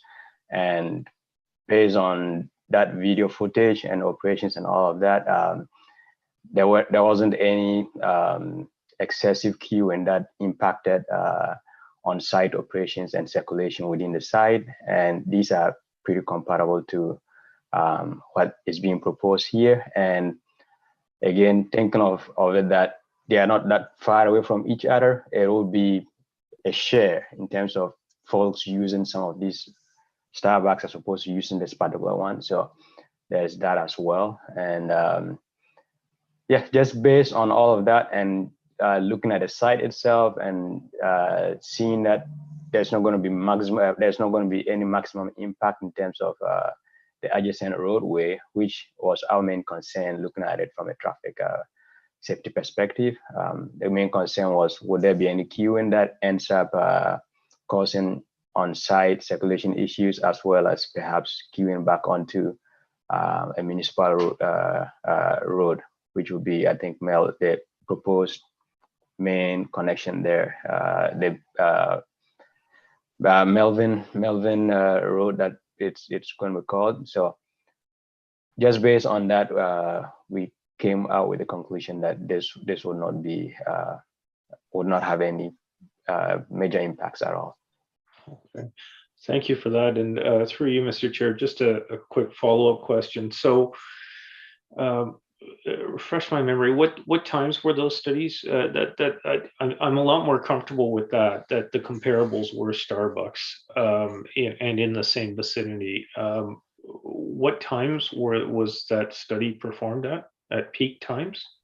Yes, so the studies were, I think we had a couple of them done, and they were, I would have to just dig up the times.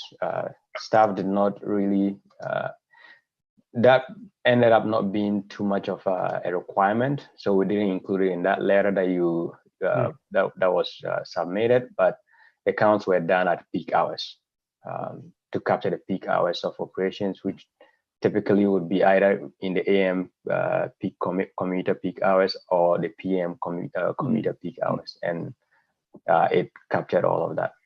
Okay, thank you for that. That's through you, Mr. Chair. I must say I'm we have to rely on the report, and that methodology seems appropriate to me. And the reason I ask is because just anecdotal experience, but anybody who has tried to go through the drive-through of the Starbucks on Yonge Street will realize that there is absolutely insufficient stacking space for that Starbucks, and perhaps a different location, but I would say that 7 cars is insufficient for that location. So, but having said that, you've given a methodology, you've got a comparable, and I certainly have to rely on the experts here. So, I'm comfortable with that explanation. Through you, Mr. Chair, if I could just request that staff bring up the site plan. I have one additional concern, and I'll have just a few more questions. So thank you. We could go to building A. If I'm reading this correctly in terms of the traffic flow, and through you, once again, a question to the applicant and with regards to staff. So we're going to have traffic coming in at the bottom right corner, coming up, making a left, right? So we're going to cross, if I'm reading this correctly, a public walkway for the staffing. And then as they go into park for building A, they're going to cross the public walkway again. And then through that horseshoe of queuing, once they get their food, they're going to be leaving, and we're going to have pedestrians walking in front of the leaving cars again to get into building A. Have I read that traffic flow and pedestrian walkways correctly? Through you, Mr. Chair. Yes, it's not, obviously it's not ideal. It's we had to switch up we originally had this, that the drive-through went around the building. It was an issue with urban design. They wanted the building to be closer to both streets, Leslie as well as Melvin Robson. So this loop had to come in to accommodate for that. And the pedestrian walkways, because it's necessary to allow for them to reach the opposite side in case there are parking on the opposite side of that parking lot. This is the only way that we could allow it to function properly. So there would be requirements for drivers, obviously, to pay attention to pedestrians as always, and to understand that you're not going to be parking on the areas that are marked as, you're not going to be waiting and queuing on parts that are marked as walkways. Also, that is the Starbucks. And for your previous question, your previous comment, the 7 stacking is for the Dairy Queen. The 10 is for the Starbucks. Okay. And then the site does allow for further any overflow. There's about 6 or 7 spots that would still maintain on the actual site instead of being on Melvin Robson, which we know was the big issue with Yonge Street, that there's an overflow onto the street. Okay. Well, through you, Mr. Chair, first of all, thank you for the clarification. That's a lot better that in terms of the stacking for the Starbucks. On the one hand, on the other hand, you've got I think a high pedestrian flow and traffic flow. I for anyone who's and I'm sure you've been here all night. I just, we're not here to look at, to do site plans job, but I just have to question whether we've got urban planning requirements that are trumping safety requirements here, because this to me looks like a disaster waiting to happen. People grab their coffees, hit the gas, and there's people constantly walking in front, and you even got parking in that horseshoe. So people are turning in there to park in a hurry, pick up their mobile orders. This, once again, it's not the decision that's before us tonight, but I will put it on record that I'm extremely uncomfortable with the safety in this,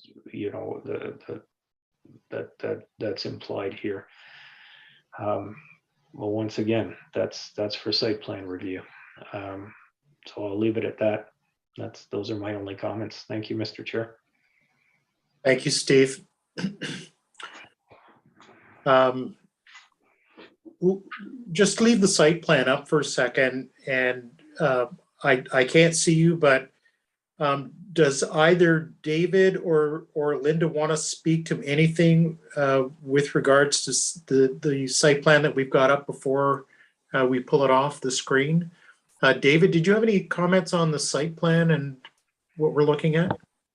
Yeah, but as Steve mentioned, I would have commented more about the site plan, the signs, the pavement markings, especially at that location at the entrance to that queuing for building A1, where you have the pedestrian crossings. So let's say one's coming from the local road going into the site, and they pass through one pedestrian crossing there, then they turn to the left, then they cross another pedestrian, but they have to, when they're turning left to go to the Starbucks, between those two pedestrians, it means one car has to be maybe stay there and maybe even block the car which is coming from building B is trying to leave the site. So, but that's okay. It's a site plan issue, but in terms of traffic movement, it's something I'm worried about. But I'm hoping the town staff could look at that, because there will be a car. You look at the pedestrian crossings there. There will be a car sitting between that pedestrian crossing which is north-south, and the pedestrian crossing which is the east-west, going to the Starbucks. So there'll be a car there stopping, waiting for the chance to go into the actual queue. Then there'll be cars coming from Dairy Queen trying to exit, and they'll be piling up there.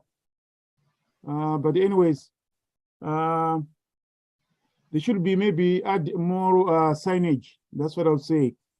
Directional signage, stop and yielding, things like those. Yeah, but I think those are things maybe they have to be dealt with at site plan and not the issues before us. We're looking at the stacking spaces as well as the parking. But I have those concerns. Thank you. Through you, Mr. Chair, I'd be happy to share these comments with the project planner that's been assigned to the associated site plan application. So I can do that. I have no problem with that at all. Thank you, Sean. I think that's very good advice, and appreciate you doing that. Linda, did you have any comments or concerns or questions? Yeah, through the chair. Yeah, I did. Just let me, I just want to confirm that A was Starbucks and B is Dairy Queen. Through you, That's Mr. Chair. correct. Yes. That's right. Okay. Yeah, I see the problem with the site plan too. That was one of my big questions was crossing 3 different pedestrian crosswalks, actually 4 at some time. Where when you're changing your parking as well, you've got 55 spaces that was supposed to be, and you only want 51. You're taking 4 out of there. How are you doing that, and how are you compensating for the handicap spots are in that area? Like where are you going with that? Through you, Mr. Chair. So we are allowing for all the required barrier-free spots. So that's not being taken out. We did remove 3 of the other parking spots because there is a adjacent site that's coming in, and there will be an access to that site, which is as soon as you were to come in, it's on the right side. It is separate, but there's still going to be a driveway to it. So that's where we're deficient in those 3 parking spots. However, it only being 3 parking spots, it does only, basically remove 1 spot per, or 4 spots, sorry. Yes, 1.33 spots per unit. And it still allows for enough spaces for these types of establishments to function. Right. Thank you very much. And through the chair, did I read it correctly, or one of these buildings is a daycare center as well? That was a previous, sorry, through you, Mr. Chair, that was a previous application. There was a separate building that was to the right, which is now a vacant area, which is going to a different owner. That used to be a daycare. It's no longer there. Okay, because that was one of my other problems with all these vehicles coming in this area. Obviously, if there's a bunch of children and being dropped off and put in and go out, that's a lot of vehicles going through, especially at rush hour as well, which would bring more into that whole area. And if you don't have enough room for these cars to stack, they're vacant now, they probably won't be vacant down the road. And it still seems like it's a tough squeeze at rush hour, depending what those other buildings, what will house them down the road. It's tight because you only have six. Mind you, is Dairy Queen very busy through the chair in the morning for coffee? I don't think so. So basically, you're running just the one big loop is going to be going full blast until lunchtime or whatever. Okay, I was just concerned about the other buildings, what they were in, and with all the traffic coming in and out. And the rest of my concerns are shared with my colleagues, so they've already mentioned it. So I'm good to go. Thank you very much. Thank you. Okay, although I share the concerns that have already been expressed by my colleagues, I have a serious problem with this whole thing. I do not see, first of all, how a car coming in to turn into that stacking lane for building A is going to be able to bend itself around that corner. That's just looking at it is just way too tight. I don't know what you've got planned there for some kind of a barrier, whether it's just painted on the asphalt And if that's what that is, you are going to run into some serious potential problems there. That's my first concern. My second concern is that the entrance to both of these stacking lanes for drive-through are opposing each other. So as I enter the property and I'm going through the proposed parking area, if the stacking lane for the Starbucks comes right out and someone is trying to get into the Dairy Queen, then they're not going to be able to do that. I think you've got way too many problems at that point, forgetting the pedestrian situation. I think even to come back to the application and your reason for being here before the committee, you're blaming the you're saying with the configuration of the land, the configuration of the land is creating your problem. Trying to allow 12 car stacking complicates the site plan. You've got complications without the stacking. And I have a real problem coming to the committee and telling me that you need these variances for parking and for stacking because the site is what's giving you a problem. And if the daycare isn't going next door, do you know what is, or can you tell me? Yes, Mr. Chair, it's a self-storage, so it has very few parking spots, about 10 for the whole use. And that's going into that odd-shaped property there. Yes. And it doesn't have an access directly from the public right-of-way in there. It's going through a shared. There is a possibility for their own access. It's just that we are also providing for it on our side. So if that wasn't required, you could potentially have some additional parking where that opening is into that other site. Am I correct?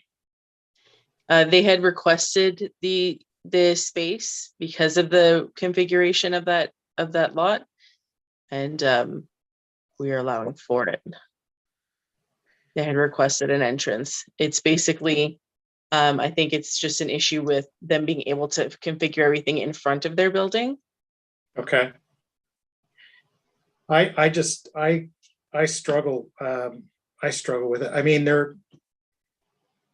I can point out 4 that I know of a couple of drive-throughs that I won't use for a variety of reasons. But the variety of reasons that I've just stated on this particular site are the worst. I do meet friends 3-4 times a week at the Starbucks on Bayview. We have a general get together, and it's usually between 7:30 and runs as long as 9:30. And when I'm there, the drive-through there functions. When I first arrived, parking, if you can't find it around the Starbucks itself, the Bank of Montreal is there, and there's usually nobody around until 9 o'clock anyways, because that's when it opens. And that usually gets filled up with Starbucks patrons. But I can tell you at around 10 o'clock, that particular Starbucks, the drive-through goes all the way past the parking area and into the weaving or into the access areas for the parking on the west side of that building. It's terrible. I know we're only dealing with a reduction now instead of well, we're adding one more stacking space. So, we're going from 12 to 7 and from 12 to 10. And I can tell you, have you been to the Kawartha Dairy in Newmarket? I had to have tell not. you, they've got a drive-through there. And in the summertime, they come all the way out to the street and all the way up to Mulock. And they're tying up traffic all the time, morning to night on a nice day. I can't imagine what's going to happen here. And that's the one where you're going from 12 to 7. I think there's been a miscalculation in what your expectations are, and to blame the site for not being able to provide it is just, to me, very difficult for me to support. I can support it if there's proper traffic movement and avoiding complications for maneuvering on the site, but this just doesn't do it for me. I'm sorry. And I don't know, some of these movements, like I said before, going into that drive-through for Building A, I'll tell you, you're going to have to be a magician to try and do it without having to back up into that laneway. So I just don't see this one at all. I'm sorry. It's just not, I think it could have been done much, much better. I think that your drive-through for Building B should have gone right straight through to the end of the property, take out the 2 parking spots at the very end and gone through. I'd rather see that than a maneuvering problem in between the 2 buildings. And I don't know what I would have done with Building A. I'm not an expert there. And then sharing the parking with the neighbor next door, hoping that they're going to, hoping that they're not going to be there. It's not a big deal to reduce the number of parking, but the drive-throughs are really bothering me. So those are my comments. I don't know if you want to say anything, but I'm sorry, for Mr. Chair, the parking next door is not going to be shared with ours. They do have to they'll go in for a site plan, and it'll be a requirement for them to provide the parking that they require for their building.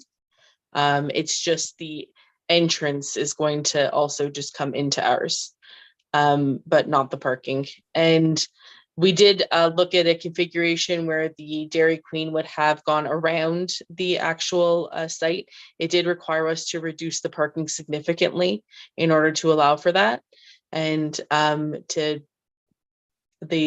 the main concern was really the Starbucks stacking, because there have been cases in other areas where the Starbucks does overflow onto the road, and the transportation was more comfortable with DQ having a reduction of 7 instead of 12, versus Starbucks us making it 10 to allow for more. And then it does allow still for 6 or 7 cars on the site, without spilling into Melvin Robson, which will be the road, the public road.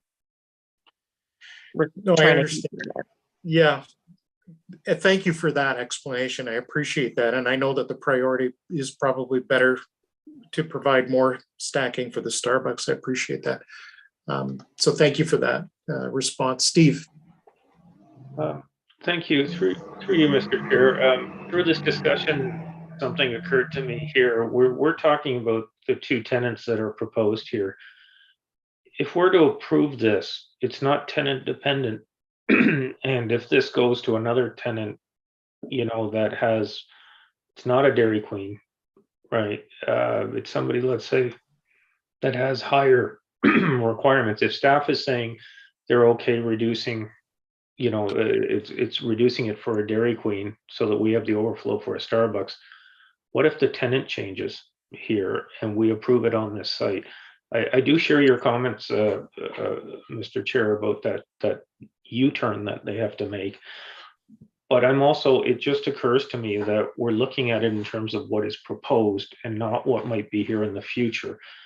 And if I'm not mistaken, unless we put a condition on here, and I don't know that we can, where it would come back to us if the tenants change, I think we have to you have to look at the highest volume. Like what if you have a tenant that goes in there that has the same stacking requirements as a Starbucks, and you've only got 7 in the future, you've reduced from 12 to 7. The more I think about this one, the more I think it's problematic to have 2 drive-throughs, 2 high volume drive-throughs on a property that is significantly constrained in that respect. Right? Yeah.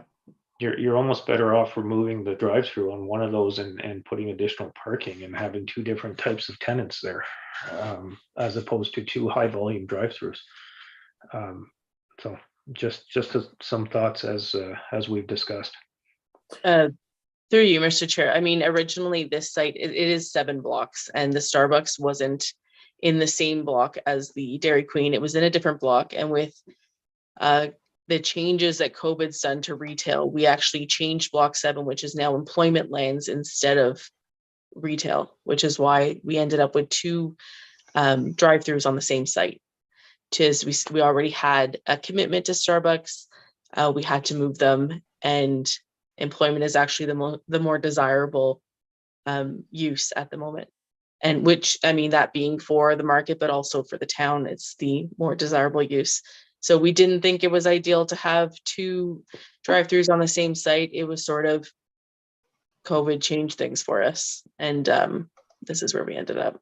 Yeah, through you, Mr. Chair, I get it. I appreciate the explanation. It doesn't mean that it makes sense. I mean, circumstances sometimes have, we have to adapt, but it needs to make sense, and there's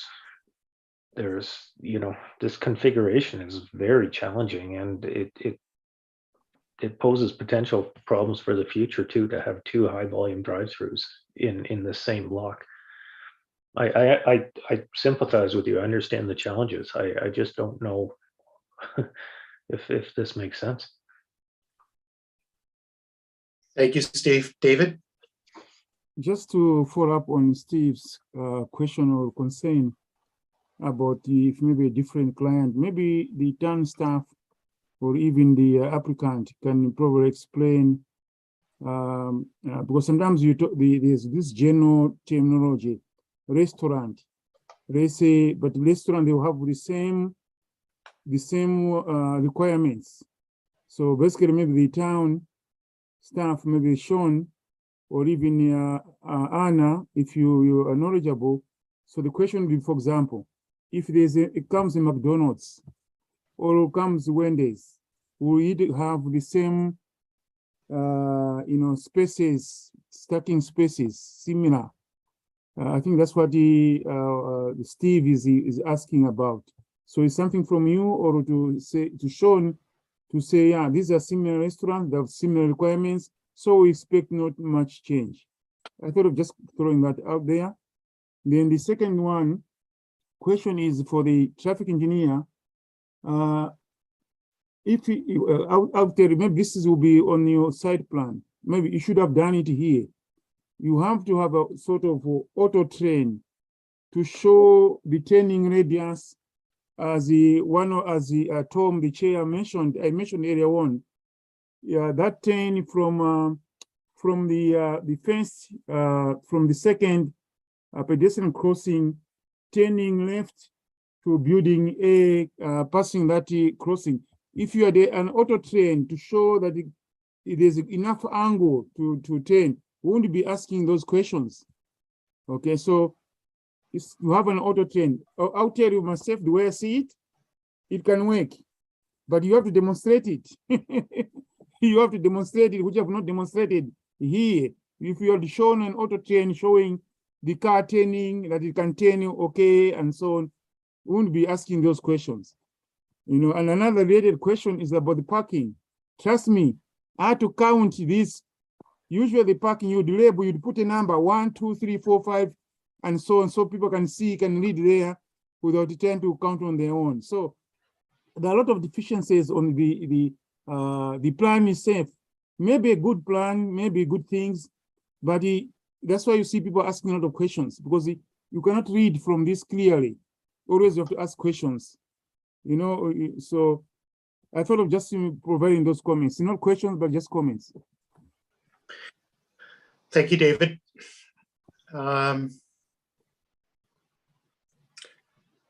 Yeah, I seriously worry about, about approving this one, even with the proposed uses. I can see a problem with the Dairy Queen very easily in the summertime, having a serious problem that just spills right into the one and only access to and from the property,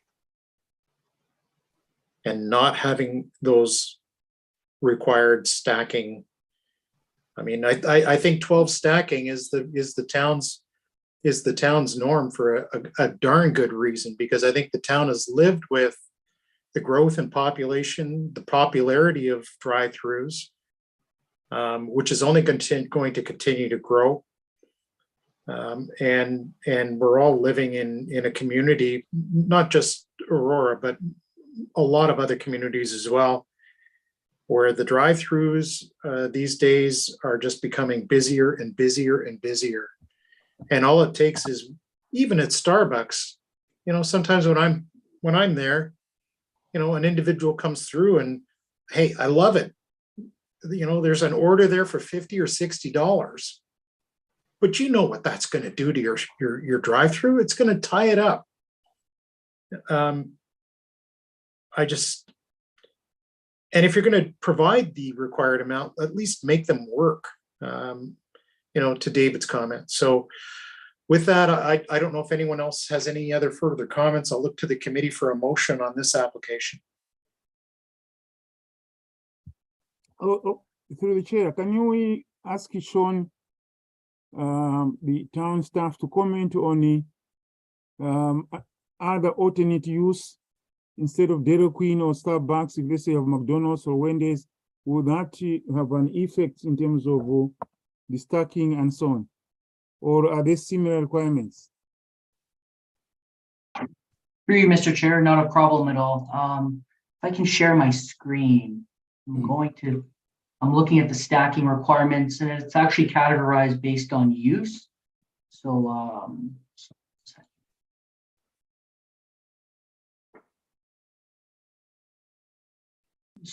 to answer your question, I know you used a couple of different examples there, Wendy's or McDonald's. So basically, as you can see, it's again categorized under different uses. So restaurants, so a Wendy's, McDonald's, a Dairy Queen, a Starbucks would fall under the restaurant category, hence the minimum required of 12. And then other uses, as you can see, financial institution 4, retail 4, motor vehicle washing establishment 10. And then there's a final category, all other drive-through facilities 4. So it really depends on the use is really what it comes down to. So basically, it looks reasonable then. It looks very, very reasonable. I mean, from my point of view, it looks reasonable and not something to worry about. If I could just chime in and add a bit on that. My understanding from staff as well was that that 12 there for restaurant was based on the high-end, high demand, high turnover use, like a Tim Hortons, right? So that is very conservative. That 12 there was based on the highest, and all these McDonald's and all these other ones that might be high turnover would also fit in there as well. And I think a Starbucks does fit into that category as well. But again, like I mentioned previously, we did review a few surrogate sites, and these surrogate sites were very near to this proposed development, being within 7 kilometers to the site. And these were also Starbucks, and those Starbucks had 7, 8, and based on the video footage, appeared to be very functional during the peak hours.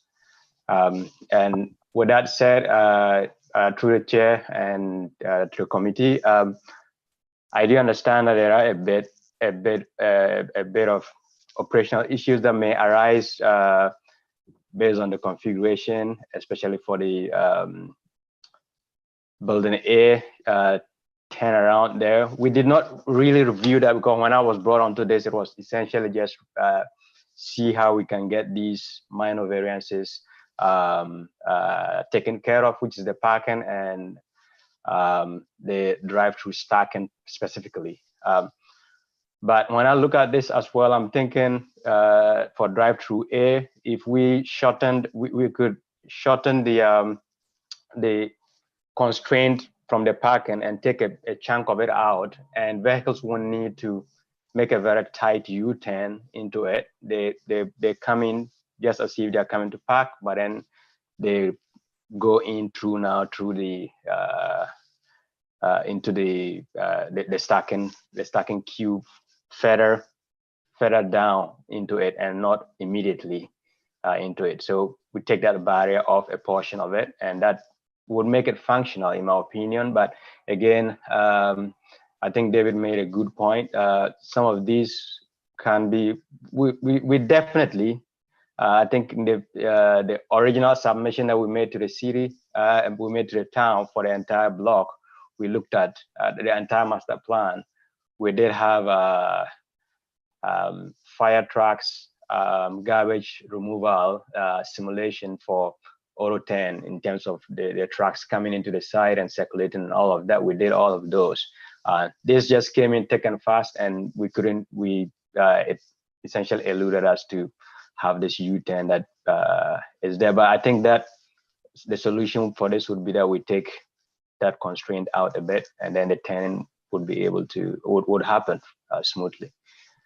But again, I do understand all the concerns that the committee is bringing up. Thank you, Peter.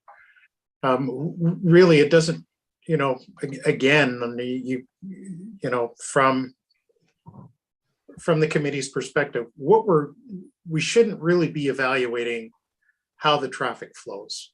We should be evaluating this on the basis of does the site and does the application support a reduction to the minimum number that you're normally supposed to have.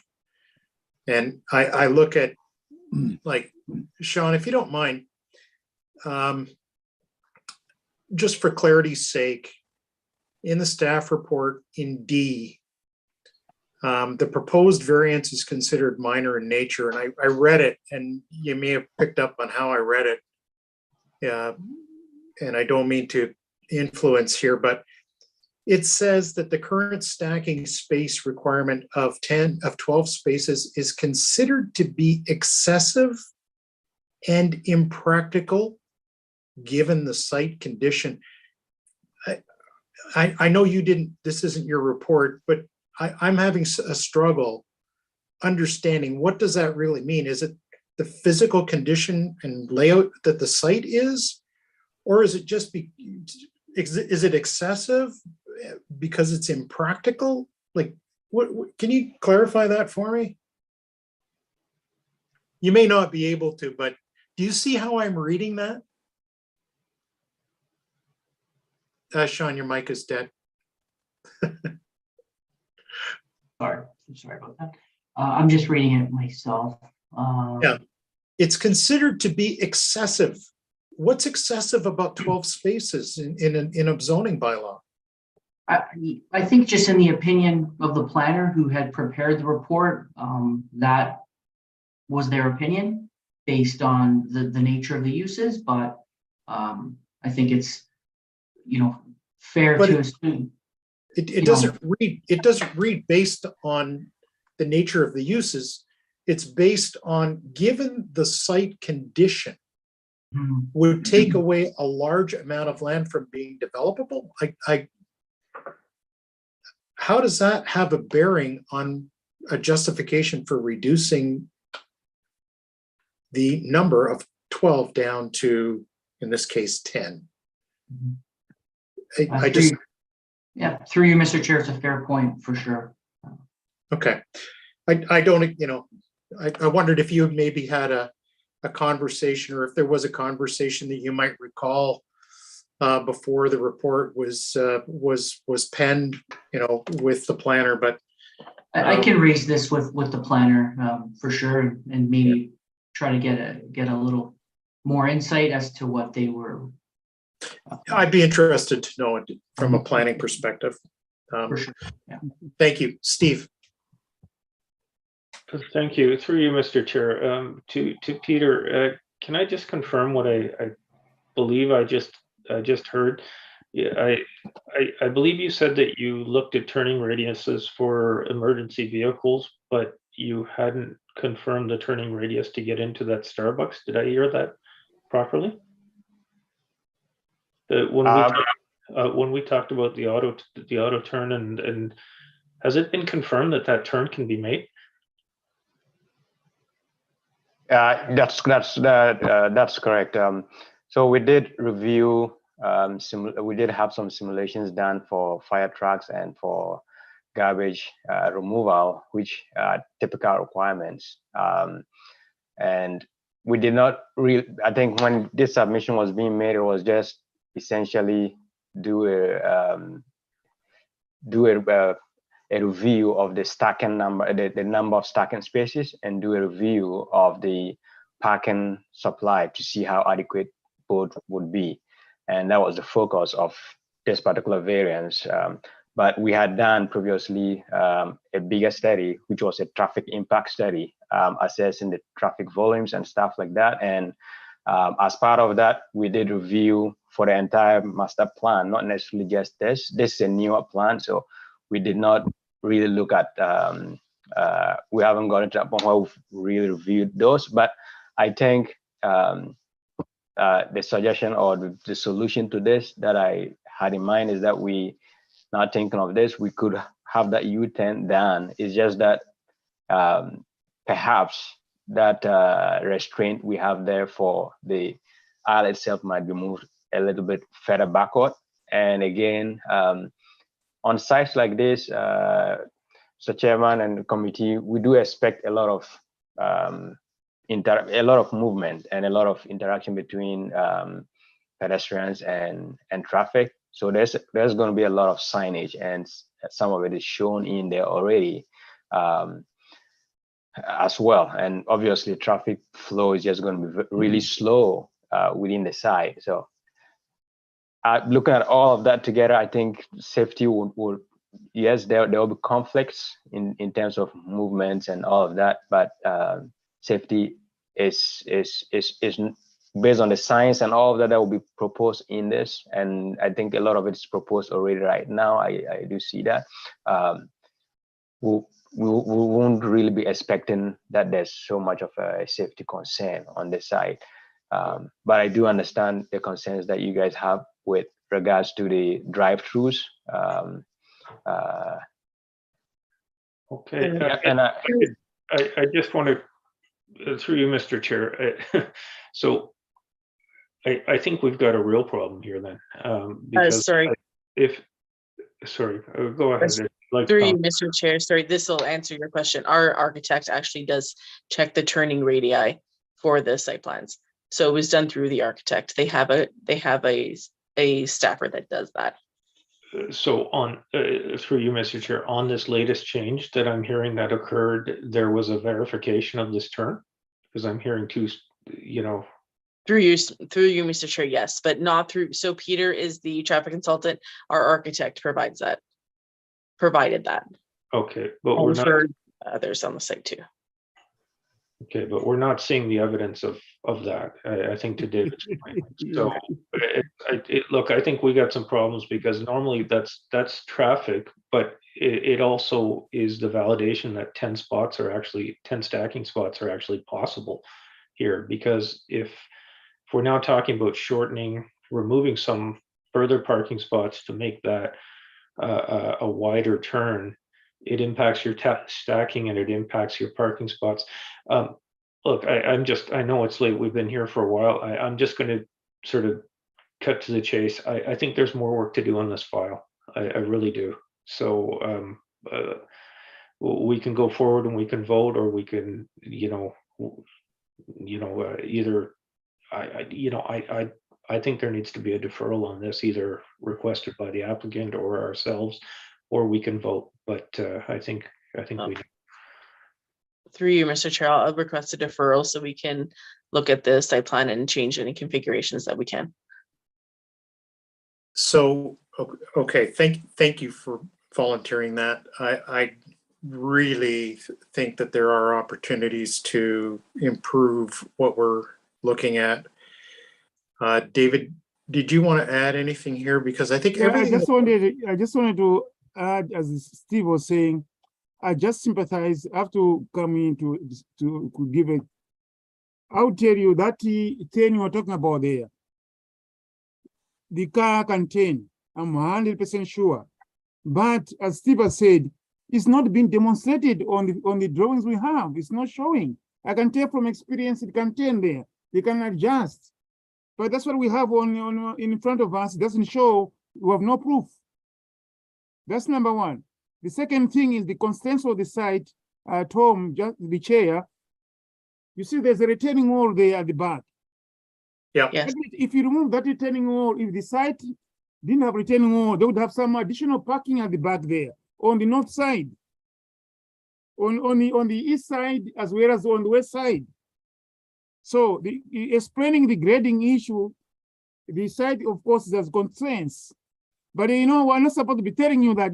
We're supposed to be hearing it from you to tell us the constraints. What's the constraints? There's a retaining wall there. The reason you have retaining wall is because of grading issues. If there was no retaining wall there, you would have used the northeast part there for parking. You would have used even the northwest part there near Leslie, up there for parking. But we don't have to give you the answers. You are supposed to explain to us because you know you file. Anyway, Right, I'm just providing such comments. Thank you, David. We have a request from the applicant to defer to a future meeting.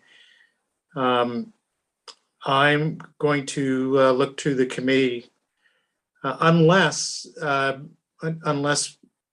you know a different motion comes forward, but I doubt it at this hour.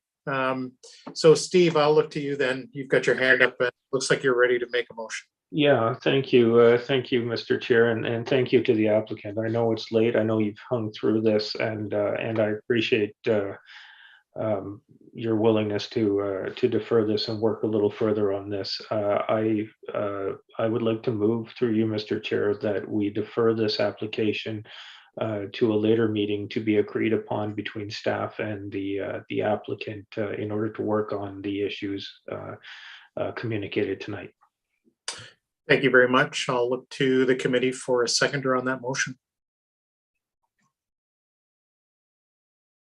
Linda, thank you very much. And I'll call the question. All of those in favor of the motion? And that carries.